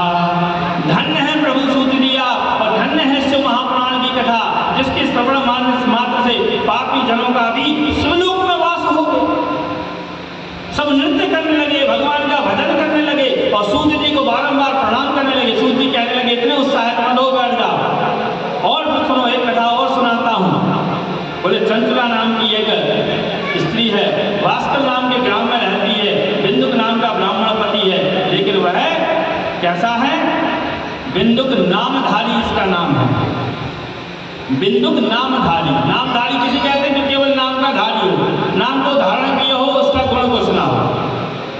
ब्राह्मण जाति का है, केवल नाम का ही ब्राह्मण है, नाम को धारण किया ही ब्राह्मण, करता कुछ नहीं है। ना सुबह उठता है जल्दी, ना स्नान करता है, ना शिव जी की पूजा करता है, ना ठाकुर जी की पूजा करता है, ना संध्या गायत्री करता है, ना कथा वाचन करता है, कुछ नहीं करता है। केवल क्या करता है, धन का उपार्जन करता है। इसको लूट लेना, उससे चोरी, उसकी दलाली, उसको व्यभिचार करके उसको मूर्ख बना के पैसा ऐंठ लेना, यही काम है। और पैसा जब गलत रास्ते से कमाओगे तो पैसा कहाँ जाएगा, गलत रास्ते पर ही जाएगा। आगे चल के क्या करने लगा, व्यभिचारी हो गया, परिस्त्री गमन करने लगा, कई वेश्याओं से इसके अवैध संबंध हो गए। वेश्याओं को गणिका कहते हैं, कई गणिकाओं से इसके संबंध हो गए। दिन रात केवल गणिकाओं के चक्कर में पड़ा रहता। और इसकी पत्नी बड़ी पतिव्रता थी, भगवान की भक्त थी, लेकिन कहते हैं ना, जैसी करोगे संगत वैसी होगी रंगत। अब ये देखे कि मैं इतनी सुंदर हूँ, मेरे पति मेरे ऊपर आकर्षित नहीं होते, मेरा पूरा जीवन ऐसे ही निकला जा रहा है। तो इसकी संगत में रहते रहते रहते भी जो चंचला थी वो भी पर पुरुष का गमन करने लगी। इसने भी कई मनुष्यों के साथ में अपने संबंध स्थापित कर लिए। एक दिन की बात है कि बिंदुक ने अपनी पत्नी को एक पर पुरुष के साथ संबंध बनाते हुए देख लिया। अचानक घर में आ गया और देख लिया ये तो पर पुरुष के साथ सैया आरोपित है, और उठा के डंडा पटाई करने लगा चंचला की। इतना मारा चंचला को। चंचला कहने लगी, स्वामी मुझे क्यों मारते हो? बोले तुमको शर्म नहीं आती, मैं तुम्हारा पति हूँ, घर में तुम पर पुरुष के साथ गमन करती हो। बोले तो आप कौन सी कम हो, आप भी तो परिस्त्री गमन करते हो, मैंने कर लिया तो क्या? इसको शर्म नहीं, देखो बात तो सही कही इसने। शांत हो गया। बोले आपकी इतनी सुंदर पत्नी और आप पर स्त्री में आप मन को आरोपित करते हो, उनके साथ संबंध बनाते हो, मेरे तरफ देखते भी नहीं हो, तो मैं क्या करूं? तो बोले बात तो ठीक कर रही हो, लेकिन हम एक काम करो, आज से तुम ठीक है संबंध बनाते रहो, लेकिन अब जो तुम बनाते हो ना फ्री ऑफ कॉस्ट नहीं, पैसा लेने लगो, धनोपार्जन करने लगो उसी के माध्यम से। क्योंकि जब वेश्याओं के साथ में रहता है, चोरी चकेती करता है, तो पैसा देता। बोले अब तो ऐसे ही पैसा घर में ही आने लगेगा, कुछ करना ही नहीं पड़ेगा। तो स्त्री से अपने कहता तुम पर पुरुष के साथ संबंध बनाओ, पैसा लो। चंचला भी कहने लगी ठीक है, खूब पैसा ला के इसको दे, ये बहुत व्यभिचार करे। आगे चल के अब जो कहते हैं ना कि जब गलत करोगे तो भोगना भी पड़ेगा। तो बिंदु आगे चल के क्या हुआ, मर गया और एक पिशाच की योनि में गया। और विंध्याचल जो होता, विंध्य पर्वत, विंध्याचल में जाकर ये वहां पर पिशाच की योनि में भोगने लगा। भुक्त्वा नरकः दुःखानि बहवहानि सा मूढ़ति विंध्ये भवत्पिशाचो हि गिरौ पापी भयंकरः। कि पिशाच की योनि में कहा, विंध्याचल पर्वत पे जाके निवास करने लगा, वहीं भटकने लगा। चंचला जब तक जवान रही तब तो खूब पैसा कमाया और चलाती रही घर द्वार, लेकिन जिस दिन बूढ़ी हो गई अब खर्चा कैसे चले? सबने त्याग दिया, सबने भगा दिया। चंचला की गति बड़ी खराब। जब तक पैसा था तो खूब सगे संबंधी भी साथ देते रहे, आते रहे, लेकिन पैसा खत्म कर सबने भगा दिया। जो पुरुष इसका लाभ लेते थे उन्हें भी त्याग कर दिया, पूरी हो गई, आकर्षण समाप्त हो गया। एक दिन घर में बैठी बैठी रो रही थी, प्रभु जीवन भर तो मैंने कर्म किए, गलत कर्म किए, लेकिन अब क्या करूं, बूढ़ी हो गई हूं, अब क्या करूं? उसी समय इसके घर के भाई बंधु वगैरह सब आए, और भाई बंधु सब आए, और सभी भाई बंधुओं ने चंचला से कहा कि देखो देवी, हम लोग तो तीर्थ यात्रा में जा रहे हैं, यदि आपको चलना हो तो हमारे साथ में चलो। बोली मेरे पास पैसा तो नहीं। बोले अब घर की बहन हो तो चलो, हम तुम्हारा खर्चा उठा लेंगे, मेरे साथ में चलो। बोले कहाँ जा रहे हो? बोले शिव की यात्रा पर जा रहे हैं, शिव के धाम को जा रहे हैं। बोले तो इतना मेरे भाग्य कहाँ, मैं शिव के धाम यदि आप लोगों की कृपा हो जाए तो चलूंगी। बोले चलो। तो अपने भाई बहनों को बुलाकर उनके साथ में भगवान के यात्रा के लिए चली गई। और जब यह यात्रा के लिए चली गई तो वहां पर एक दिन की बात है कि शिव के मंदिर में जाकर बैठे थे। जाकर वहां पर शिव महापुराण की कथा हो रही थी। किसकी कथा हो रही थी? शिव महापुराण की कथा वहां पर हो रही थी। और शिव महापुराण की कथा में एक संवाद आया कि जो स्त्री जीवन में एक बार भी अपने पति के अलावा दूसरे पुरुष के साथ में संबंध स्थापित कर लेती है, पति के चोरी छिपे रहकर या जैसे भी, उसको नरक में, रोरो नरक में जाना पड़ता है। और उसके शरीर में जितने छिद्र होते हैं उन छिद्रों से जो यम के दूत होते हैं गरम लोहा पिघलाकर उसके छिद्रों में भर देते हैं, इतना भयंकर कष्ट देते हैं। तो बैठी बैठी मिलकर इसके एक रोम खड़े हो गए। पहले मैंने तो जीवन भर ही यही किया, मैंने तो जीवन पर्यंत ही यही काम किया है। देखो भैया, चाहे हम व्यास हो चाहे कथा श्रोता हो, कभी कोई व्यास कथा कहता है तो कभी कभी ऐसा लगता है ये हमारे जीवन में घटित हो चुका है, हमने ऐसे कर्म किए हैं, ऐसा लगता है ना। तो व्यास कभी किसी व्यक्ति विशेष को देखकर नहीं कहता, जो पुराण में लिखा हुआ है वही बात हम आपको बता रहे हैं। ऐसी ऐसी सजाएं मिलती हैं यमलोक में जाकर। जो झूठ बोलता है उसकी जीभ काट ली जाती है, जो परस्त्री गमन करता है उसके लिंगों को काट दिया जाता है, उसको कढ़ाई में तला जाता है।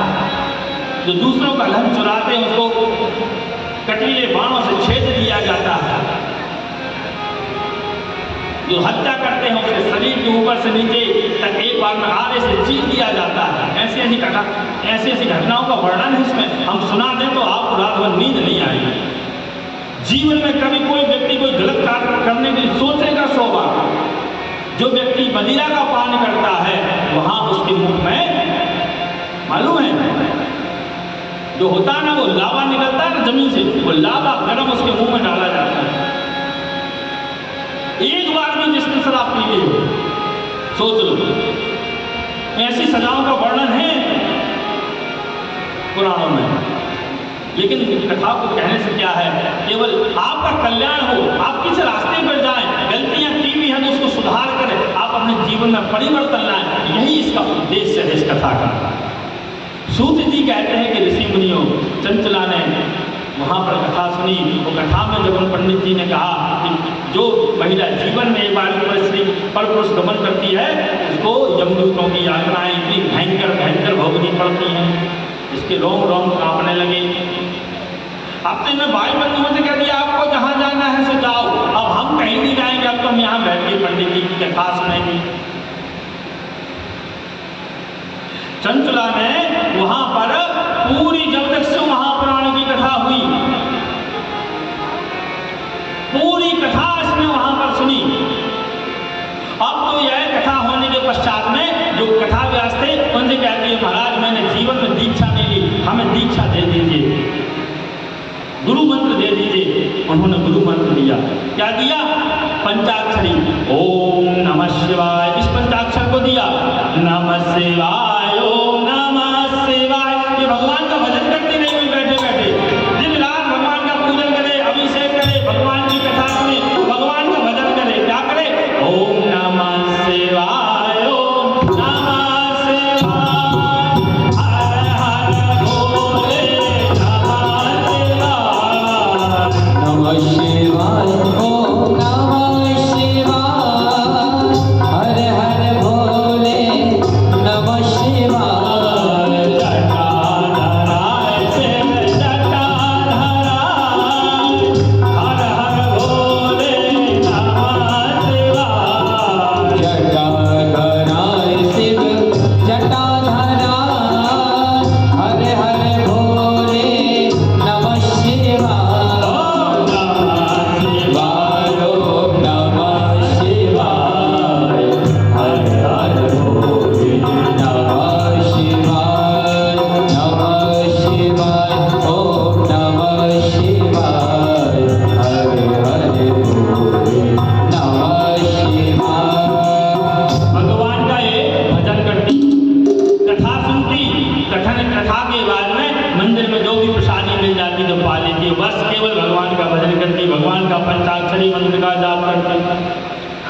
केवल शिवाय नमः शिव शिव शिव शिव शिव, कुछ भी मत बोलो, केवल शिव शिव, शंभु शंभु, भोले भोले, बम बम, हर हर, कुछ भी मत बोलो। महादेव जो बने आपसे बोलते, बम बम बम बम बम बम बोलते रहोगे तब भी कल्याण हो जाएगा। तब ये कथा सुन, जैसे ही कथा पूर्ण हुई, वो कथा पूर्ण होने के बाद में भगवान का भजन चल ही रहा था। ओम हर हर महादेव शंभु काशी विश्वनाथ गंगे, भजन चल ही रहा था। इसके मुख से निकला हर हर महादेव, नमः पार्वती पतये, हर हर महादेव। इसके मुख से निकला, पंडित जी ने आखिरी में कहा हर हर महादेव। जैसे ही इसने हर हर महादेव कहा और इसके प्राणांत हो गए, जो वहीं मर गई। गोकर्ण नामक क्षेत्र था जहां पर कथा चल रही थी, और ये उसी के प्राणांत हो गए। और मालूम है जैसे ही शरीर में से इसके प्राण निकले तो दिव्य रथ ऊपर से लेने के लिए कहां से आया? कैलाश पर्वत से आया। और जाकर ये आगे चल के क्या बनी? मैया पार्वती जी की सखी बनी, उनकी सहेली बनी। और भगवान के शिवलोक में कैलाश पर्वत पे ये सांस में मैया पार्वती जी के सांस में रहने लगी, उनकी सेवा करने लगी। अब सो तो जीव में इसने पाप करने की, लेकिन अंत समय भगवान का एक बार नाम ले लिया, शिव महापुराण की कथा जिसने सुन ली, इसको कहा शिवलोक की प्राप्ति होगी। बहुत समय बीत गया। एक दिन बैठी बैठी इसको मन में याद आया कि हाँ हमारे पति ने भी जो गलत कार्य किए थे वो कहाँ हैं, पूछे तो मैया से कहे मैया आप ये बताए ना, वो मेरे पति जो थे ना बिंदु, उनकी क्या स्थिति है, वो कहाँ है? मैया पार्वती ने ध्यान लगाया, देखा अरे तुम्हारे जो पति हैं वो तो विंध्याचल पर्वत पे पिशाच बन के घूम रहे हैं, वह तो पिशाच बन के घूम रहे हैं। मैया कुछ कृपा कर दो ना मेरे पति के ऊपर भी। वहां पर उन्होंने मैया पार्वती जी की स्तुति की है चंचुला ने, जय जय गिरिवर राज किशोरी, जय महेश मुख चंद्र चकोरी, गिरिवर हो राज किशोरी, जय महेश मुख चंद्र चकोरी, जय गणवदन सदानन माता, जगत जननी मेरी दुतिया।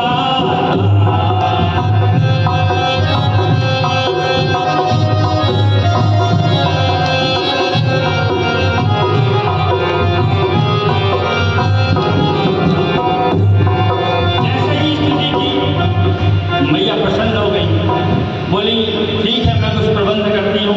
भाई टुंगुरु नाम के गंधर्व को बुलाया, भगवान भोलेनाथ का विशेष भक्त था, शिष्यदार, भगवान का सेवादार था, बुलाया जाओ उस विंध्याचल पर्वत पर जाओ और बैठकर वहाँ पर शिव महापुराण की कथा करो। बोले क्यों?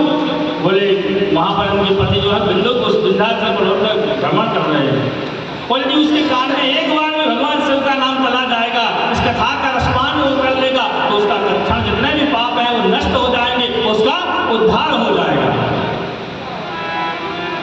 टुंगुरु नाम के जो गंधर्व हैं वो गए विंध्याचल पर्वत पर बैठकर व्यासपीठ लगाई, ऋषि मुनि संत वृंद वहां पर आ गए, उन्होंने कथा प्रारंभ की। अभी प्रेत था, एक प्रेत था, उड़ जाता था हवा में, उसको पकड़ा, मंत्रों के माध्यम से एक बांस में बांध दिया, बैठे रहो सुनते रहो।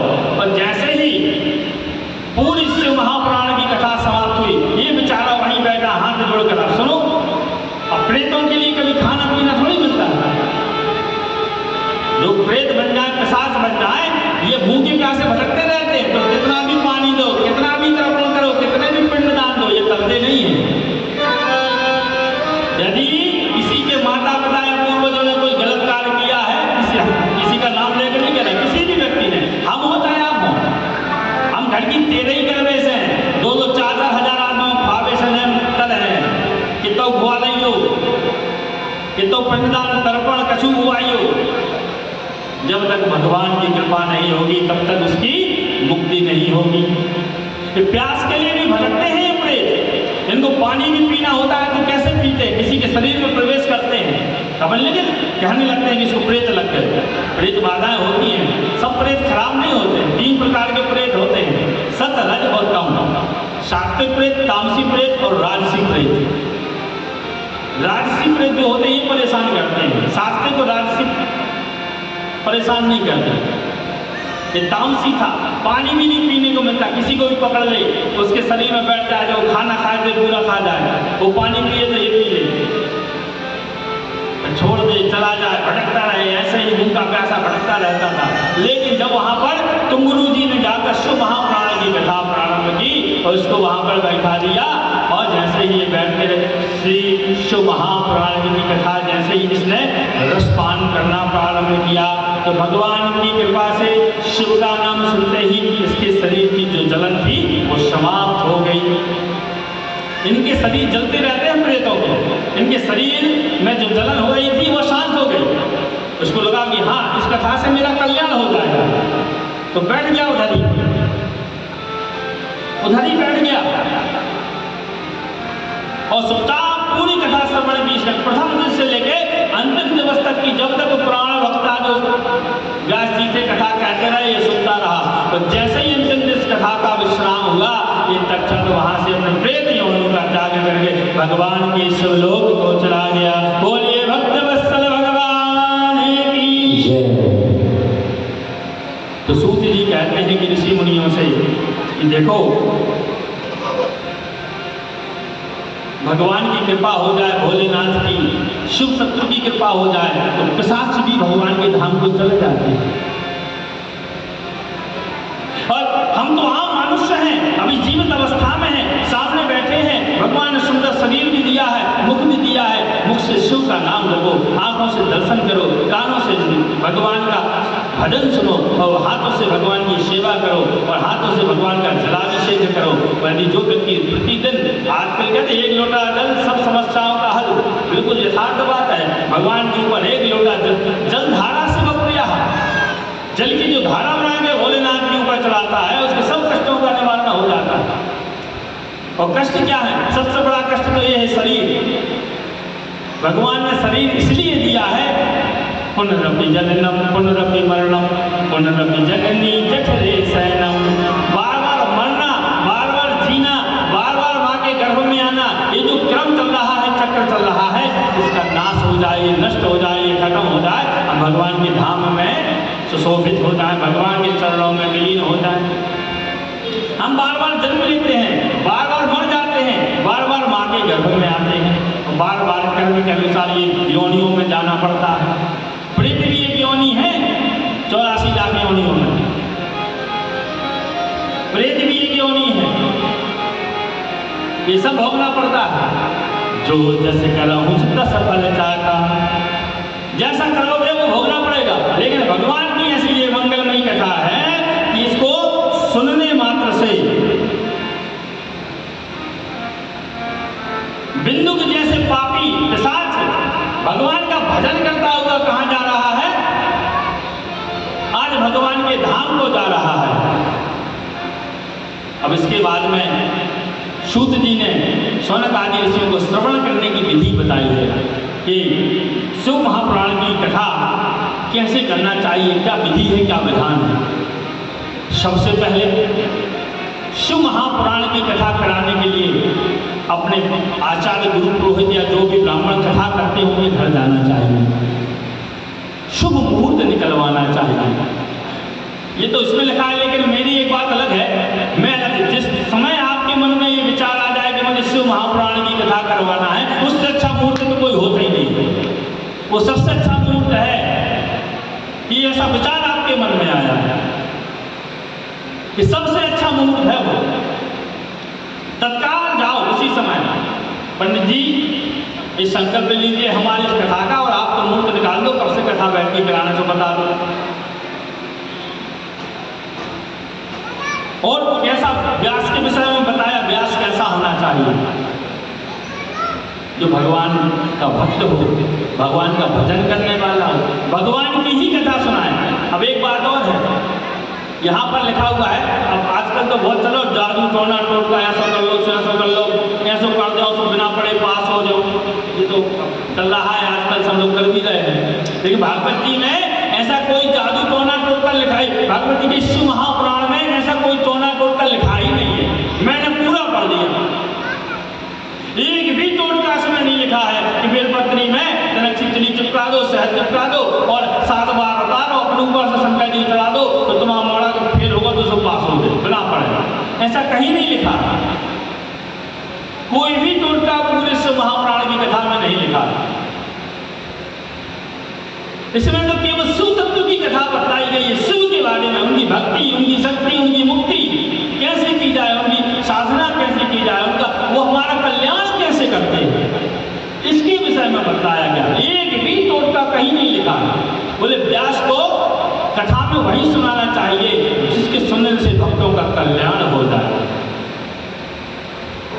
उसकी मुक्ति हो जाए, उसकी तो भोलेनाथ सब कुछ पूर्ण करते हैं, मन की इच्छाओं को भी पूर्ण करते हैं। हम आप दावे के साथ कह सकते हैं, आप 7 दिन यहाँ बैठ के श्रद्धा भाव भक्ति के साथ में और बिल्कुल सच्चे मन से यहाँ बैठ के 7 दिन भगवान भोलेनाथ की इस कथा को सुन लेंगे, आपकी जो भी मनोकामना होगी भगवान आपकी मनोकामनाओं को पूर्ण करेंगे, ये गारंटी है।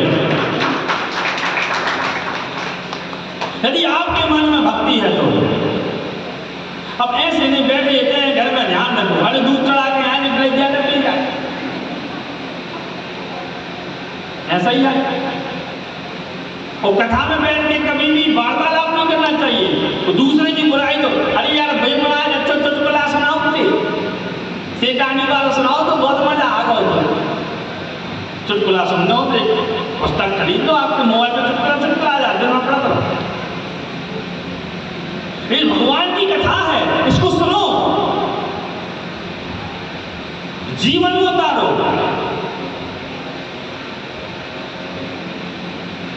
बढ़िया सुंदर व्यास मंच बनाना चाहिए, उस पर श्री शिव महापुराण की पोथी को विराजित करना चाहिए, पंडित जी को बैठाना चाहिए जो भगवान के पंचाक्षर मंत्र का जाप करें, एक पंडित जी जो भगवान के पाठ करें, जो भगवान के शिव महापुराण का पाठ करें, उनको बैठाना चाहिए। बाकायदा गणेश जी का, गौरी का, षोडश मातृका आपने पूजन किया ना सुबह, षोडश मातृका का, भोलेनाथ का, नवग्रह का, आसन रुद्र का सब कलश रखे हुए हैं, उनका पूजन करना चाहिए। शिव जी का अभिषेक करना चाहिए, ग्रासी का पूजन, पीठ का पूजन, कलश का पूजन करना चाहिए, ये विधान है। उसके बाद में बैठकर सुखासन पर बैठ के भगवान की कथा सुनना चाहिए। अब कहोगे सुखासन क्या होता है, पालती मान लो, कमर सीधी कर लो, सुखासन है। अब आपको पैरों में घुटनों में दर्द है, कुर्सी पे बैठ जाओ, कोई दोष नहीं। हाँ, व्यासपीठ से ऊंचा आसन बनाकर कोई नहीं बैठे, व्यासपीठ जितनी ऊंची है सभी लोगों को उससे नीचे ही बैठना चाहिए। जो व्यक्ति व्यासपीठ से उच्च आसन लगाकर बैठते हैं वो तो ये मान के चलना कि नरक के गांव में हो ही जाते हैं, क्योंकि वह व्यासपीठ का अपमान करते हैं। और व्यासपीठ कोई साधारण पीठ नहीं है, साक्षात परमात्मा की पीठ है। व्यासपीठ पर बैठ के साक्षात भगवान ही कथा हम नहीं सुना रहे, ना हमारी वाणी में इतनी क्षमता है कि हम आपको कथा सुना सके भगवान की, ना आप में इतनी क्षमता है कि आप सुन सको। ये तो भगवान ही सुना रहे हैं, भगवान ही सुन रहे हैं, भगवान ही करवा रहे हैं, भगवान ही कर रहे हैं। भोले बाबा ही करवा रहे कथा, भोले बाबा ही सुन रहे। आप भी शिव के स्वरूप में यहाँ बैठे हो और मैं भी यहाँ शिव के स्वरूप में बैठा हूँ, शिव ही करते हैं, शिव ही कराते हैं। तो भक्ति भाव के साथ में बैठ के भगवान की कथा का रसपान करना चाहिए। जैसे आओ दूर से ही वहीं से बैठ के आते साथ सबसे पहले भगवान को प्रणाम करना चाहिए। जो भगवान जी यहाँ विराजमान है पुराण के स्वरूप में, ये शिव पुराण कोई पुराण पोथी नहीं है कि कागज के पन्ना है, साक्षात भोलेनाथ है। इनको प्रणाम करके ही विराजमान होना चाहिए। ये जरूरी नहीं कि यहीं आके प्रणाम करो, दूर से आते हो वहीं से हाथ जोड़ के प्रणाम कर लो, बैठ जाओ। और इसके बाद में कथा सुनते समय किसी की बुराई नहीं करना चाहिए। कहीं में आदत हो, अरे फलानी नहीं आई, हमने उनसे कही थी मैं हमारे संग नहीं होता, कब तक आए बुराई माने हमारे होती है सभी होती, अभी तो अकेली तो भी आ गई अकेली, ये सब नहीं। आओ बैठो भगवान की कथा सुनो, आप आए हो अपने कल्याण के लिए, क्योंकि शिव ही बुलाते हैं जिसको आना होता है, वही व्यक्ति आती है जिसको कथा सुनने के लिए, जिसको हमारे भोले बाबा बुलाते हैं, वही इस कथा पंडाल में बैठ के भगवान की कथा सुनेगा जिसको हमारे भोले बाबा बुलाएंगे, वरना अपने घर में ही बैठे रहेंगे, उनके कान में भगवान का शुभ नाम भी नहीं जाएगा। इसलिए बैठ के किसी की बुराई नहीं करना, केवल भगवान की कथा का रसपान करना है। और कुछ नियम भी बदलाए हैं श्रोता के लिए, कथा श्रोता के लिए, यजमान के लिए। जो कथा करवाता है सबसे पहले उसको ब्रह्मचर्य व्रत धारण करके उतने दिन तक, जितने दिन तक कथा चल रही है, ब्रह्मचारी रहकर ही उसको रहना चाहिए। दूसरे के घर का भोजन नहीं करना चाहिए,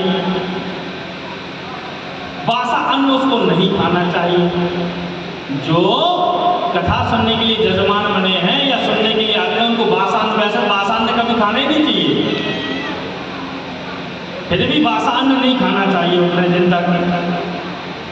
कथा के बीच में यदि आए हो तो कथा पूरी सुनो, बीच मोड़ पर नहीं जाना चाहिए। हो सकता है जिस समय आप उठ जाओ उसी समय पर व्यास जी कोई ऐसी बात बता दे जिसको सुनने से आपके जीवन का कल्याण हो जाए, और फिर कहोगे भैया मैंने तो कथा सुनी थी, एक क्षण मात्र में तो पंडित जी कह रहे थे एक क्षण में कल्याण हो जाता, मैं तो 2 घंटा सुनी, 1 घंटा भी ना सुन पाए थे। काम आ गो तो घर, कौन आ गो तो घर से सब्जी लिया, कौन आ गो तो देवी जी को सब्जी लेके आ जाओ जल्दी, न रात में रोज भी खा गए समझ के चले गए। इसलिए जब आए हो तो पूरी कथा सुनो, न जाने कब।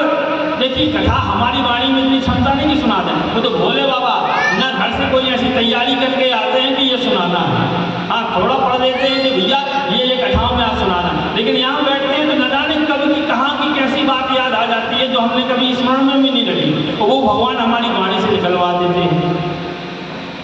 इसलिए बिल्कुल कान खोल के बैठना चाहिए, न जाने कब क्या बोलते हैं, क्या जीवन में परिवर्तन आ जाए। उतने दिन तक, जितने दिन तक, वैसे तो झूठ कभी नहीं बोलना चाहिए, लेकिन ये प्रयास करना चाहिए कि जितने दिन तक कथा सुनो उतने दिन तक किसी को क्रोध नहीं करना, किसी को चिल्लाना नहीं, शराब नहीं पीना, मदिरा नहीं पीना, गुटखा नहीं खाना, पान नहीं खाना, झूठ नहीं बोलना।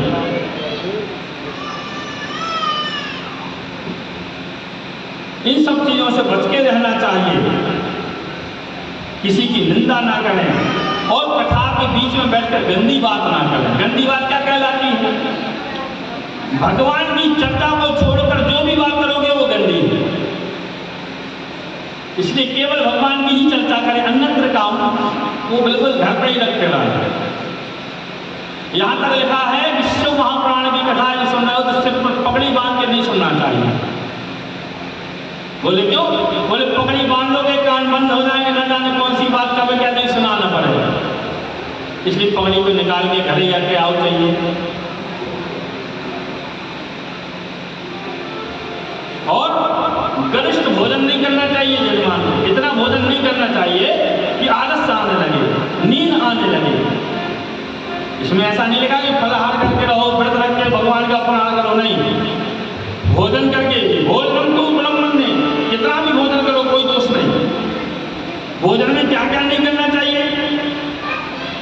बैगन नहीं खाना चाहिए, गाजर, मूली, प्याज, लहसुन, कोहड़ा, ये विशेष रूप से वर्जित करेंगे।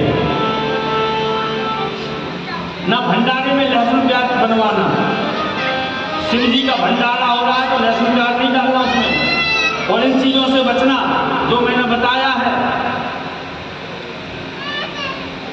सात्विक भोजन करो, दाल दलिया खाओ, सब्जी रोटी खाओ, सादा रोटी खाओ, चरक फल मत खाओ ज़्यादा, जिससे इतना भोजन करो जिससे आपके शरीर में आलस ना आए।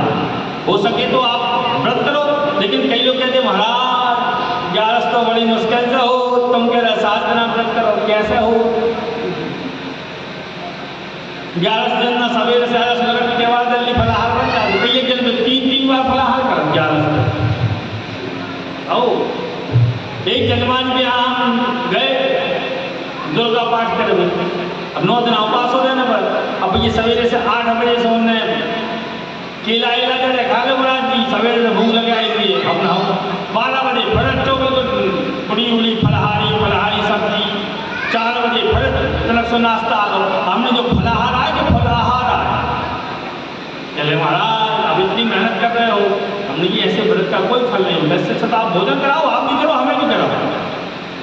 बोले महाराज हम क्या करें, 3-4 बार नहीं खाएंगे तो शरीर में दम नहीं रहेगी। हमने कहाँ लिखा है कि व्रत करके करो साधना, भोजन करके करो, सात्विक भोजन करो। 4 प्रकार का भोजन होता है, कौन सा? एक सात्विक, एक राजसी, एक तामसी और एक राक्षसी। सात्विक भोजन कौन सा होता है? केवल फलों का भोजन करना, फलाहार करना, केवल फलाहार। देखिए पुराण में लिखा हुआ है कि जो व्रत करते हैं उनको व्रत में क्या खाना चाहिए? केवल फल खाना चाहिए, क्योंकि लिखा है फल आहार। अब तो कुट्टू को आटो और सिंगाड़े के आटे की पुड़ी और बिल्कुल जा सब्जी और बा सब्जी, हम कह रहे हैं महाराज की चकाचक हो जाए। महाराज हम तो कह रहे भैया नहीं खुआ भैया, भोजन नहीं करा दो ज़्यादा से, पर तो मन लगा एक आध बार और ले आते थे, पूजा में थोड़ी मन लगा। तो साथ लिखा हुआ है कि जो फल सूर्य के प्रकाश से पक जाए केवल उसको ही फलाहार में खाना चाहिए, वही फलाहार 1 नंबर का। ये सात्विक भोजन है। राजसी भोजन जो हम लोग करते हैं घर में, जिसमें लहसुन प्याज बनाओ, सब्जी रोटी दाल चावल बढ़िया खाओ, ये राजसी भोजन है, राजाओं की तरह। तामसी भोजन जिसमें लहसुन प्याज डाल दो वो तामसी भोजन। राक्षसी भोजन में मदिरा है, मांस है, जितने प्रकार के मांस इत्यादि राक्षसी भोजन है, ये सब का त्याग करके इसमें लिखा हुआ है सात्विक भोजन करना चाहिए। राजसी भी कर सकते हो, कोई दोष नहीं, लहसुन प्याज ना हो लेकिन उसमें। इस प्रकार जो भोजन करता है, इस प्रकार से कथा सुनता है, सुनाता, केवल आपके लिए नियम नहीं है, ये नियम व्यास जी के लिए भी है। सात्विक शुद्ध आहार रहकर ही शुद्ध आचरण करके यदि करें तभी कथा का फल प्राप्त होता है। ये कथा श्रवण करने की विधि बताई है, इसने बताई तो बहुत बड़ी है, लेकिन समय का अभाव है, बहुत ज़्यादा समय हमने ले लिया, 7:20 हो गए। और अब ध्यान रखना, आज पहला दिवस था तो थोड़ी विलम्ब से कथा हुई है, आप लोग कोई थे नहीं यहाँ, लेकिन अब कल से रूटीन से 3 बजे से ही प्रारंभ कर देंगे, तो आप लोग 3 बजे आके यहाँ बैठे मिलना हमारे लिए। कहना ना पड़े कि जजमान जी को फोन लगा वे आ जाए, जब पंडित जी आए, आके यहाँ विराजमान हो जाना, घर परिवार के रिश्तेदार जितने बैठे रहे। हम 3 बजे आ जाएंगे, कथा प्रारंभ कर देंगे, ताकि देखो 7:30 बजने वाला है, समय बहुत ले लिया है। व्यास जी ने जैसे ही सूत जी ने सभी ऋषि मुनियों को एक कथा सुनाई, बड़े प्रसन्न हो गए और भगवान का भजन करने लगे। और इस प्रकार यहाँ पर भगवान की इस कथा का जो महात्मा है वो यहाँ पर संपूर्ण होता है। बोलिए गौरी शंकर भगवान की। जितने ऋषि मुनि थे वो भगवान का भजन करने लगे, भगवान का वहाँ पर गायन करने लगे, नृत्य करने लगे। क्या हमने भगवान की इतनी विशेष कथा सुनी, और इस कथा से हमारे जीवन में मंगलमय हो।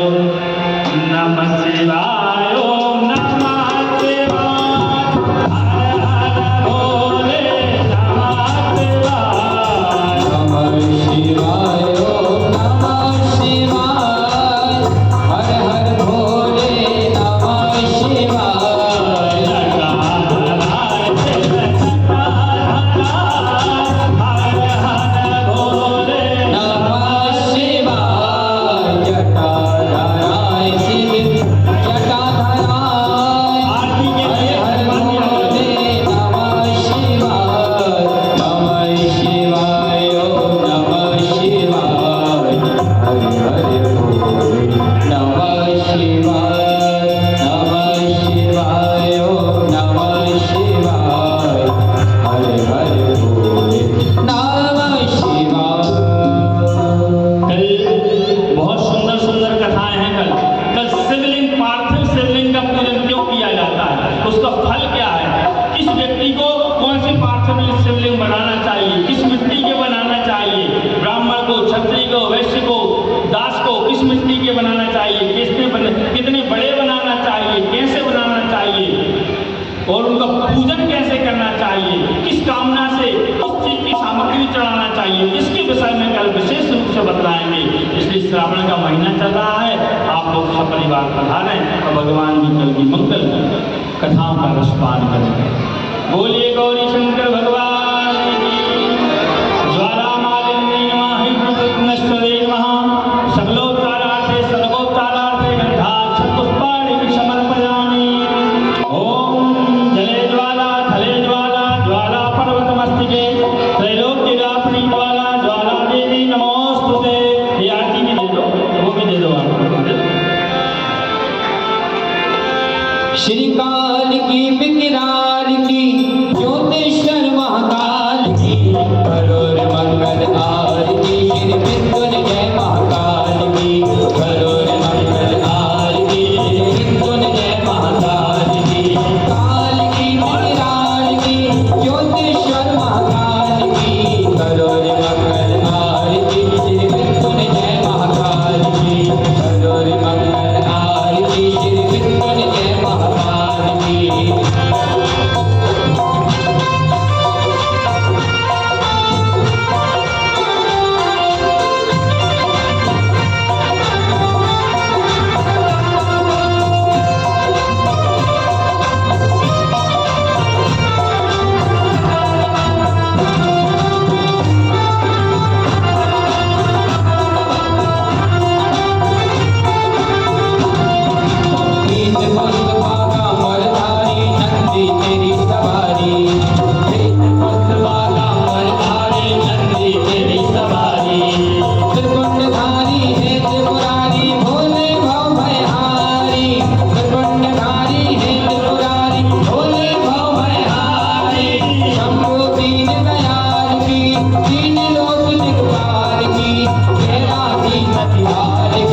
करोड़ मंगल आरती श्री मृत्युंजय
जल डाल दीजिए। जलेन शीतलीकरणम पुष्पैः देवाभिवन्दनं मालोक्यार्थे आराधिक्यहरणम हस्तोपक्षालनम मंत्र पुष्पांजलि। आरती ले लीजिए। बोलिए सब लोग साथ में जयकारा बोले, बोले धर्म की जय हो, धर्म का नाथ हो, प्राणियों में सद्भावना हो, विश्व का कल्याण हो, सनातन धर्म की जय हो, गौ माता की जय हो, लक्ष्मी नारायण भगवान की जय हो, गौरी शंकर भगवान की जय हो, श्री शिव महापुराण की जय हो, बाबा विश्वनाथ की जय हो, बाबा महामृत्युंजय नाथ की जय हो, बाबा महाकालेश्वर नाथ की जय हो, बाबा ओमकारेश्वर नाथ की जय हो, नंदीश्वर भगवान की जय हो, यज्ञकर्ता परिवार की जय हो, बस्ती की जय हो, शुद्ध ब्राह्मणों की जय हो, आज के आनंद की जय हो, काल हर कष्ट हर दुख हर दारिद्र हर नमः पार्वती पतये हर हर महादेव। आनंद नहीं आया। हम 3.5 घंटा से चल रहे हैं।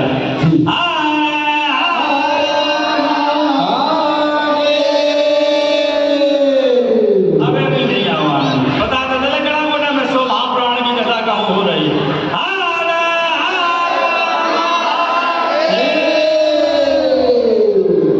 चलिए एक व्यक्ति आरती ले लो, सबको आरती दिखा दो और पुष्पांजलि कराओ। कल का ध्यान रखिए, प्रसाद वितरण की व्यवस्था करो। प्रसाद लाओ या भोग लगाओ, बाहर से भगवान प्रसाद वितरण करो।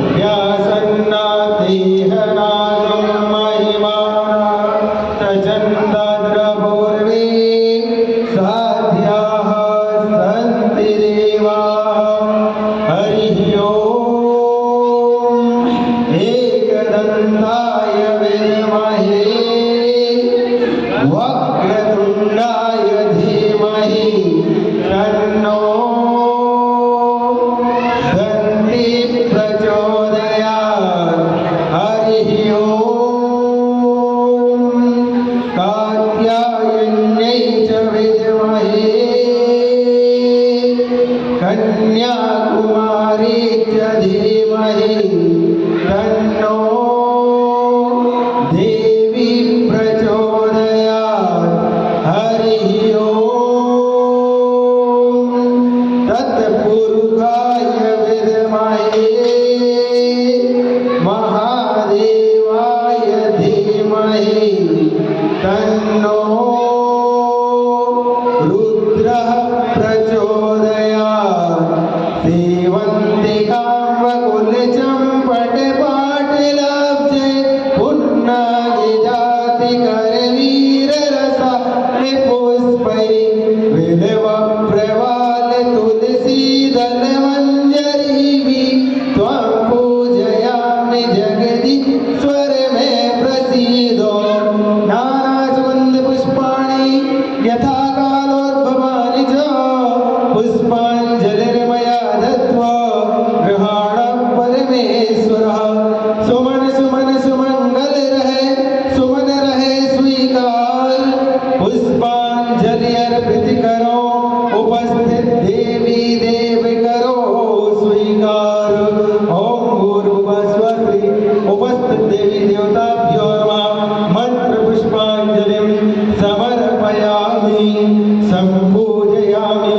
क्षमा याचना प्रार्थना पूर्वकं नमस्कारां च नमस्करोमि। ओम नाभ्यासेदन्तर्च गुंशेष्णोर्ध्योः समवर्तता बुद्ध्यां भवमर्दिशः श्रोत्रा तथा लोकान्नगवेन्न। ओम भूर्भुवः स्वः उपस्थित देवी देवताभ्यो नमः। नैवेद्यं निवेदयामि, उपरान्ते आचमनीयं जलं समर्पयामि, संपूजयामि। नमः पार्वती पतये हर हर सभी लोग समय का ध्यान रखेंगे, कथा का। और संगीत वालों से भी प्रार्थना है समय से आ जाए। हमने आज कथा व्यवस्था तो जितने जल्दी आएंगे कथा से होगी उतने जल्दी अपन रात्रि में क्या होता है भोजन पानी की व्यवस्थाएं भी देखनी पड़ती है। तो ज़्यादा विलम्ब ना करेंगे, समय से ही कथा का विश्राम करेंगे, कथा समय से ही प्रारंभ करेंगे। और प्रसाद की व्यवस्था के लिए ऐसा है, प्रसाद दान के बीच में रख दिया करो, पंडित जी भोग लगा देंगे बीच में ही। और जैसे आरती होगी बाहर लेंगे, दो लोग वहाँ पर प्रसाद बांटने लगा करो, ठीक है? कई लोग बिना प्रसाद के चले जाते हैं। प्रसाद पहले ही जाके यहाँ रख लो। हर हर महादेव। तुम्हारा क्या रुकोगे कि जाओगे? जाए हो ना? इधर आओ, ऊपर आओ।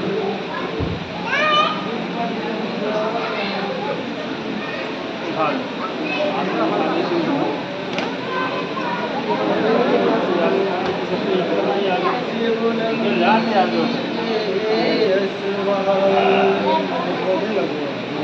आरती ले ली थी आप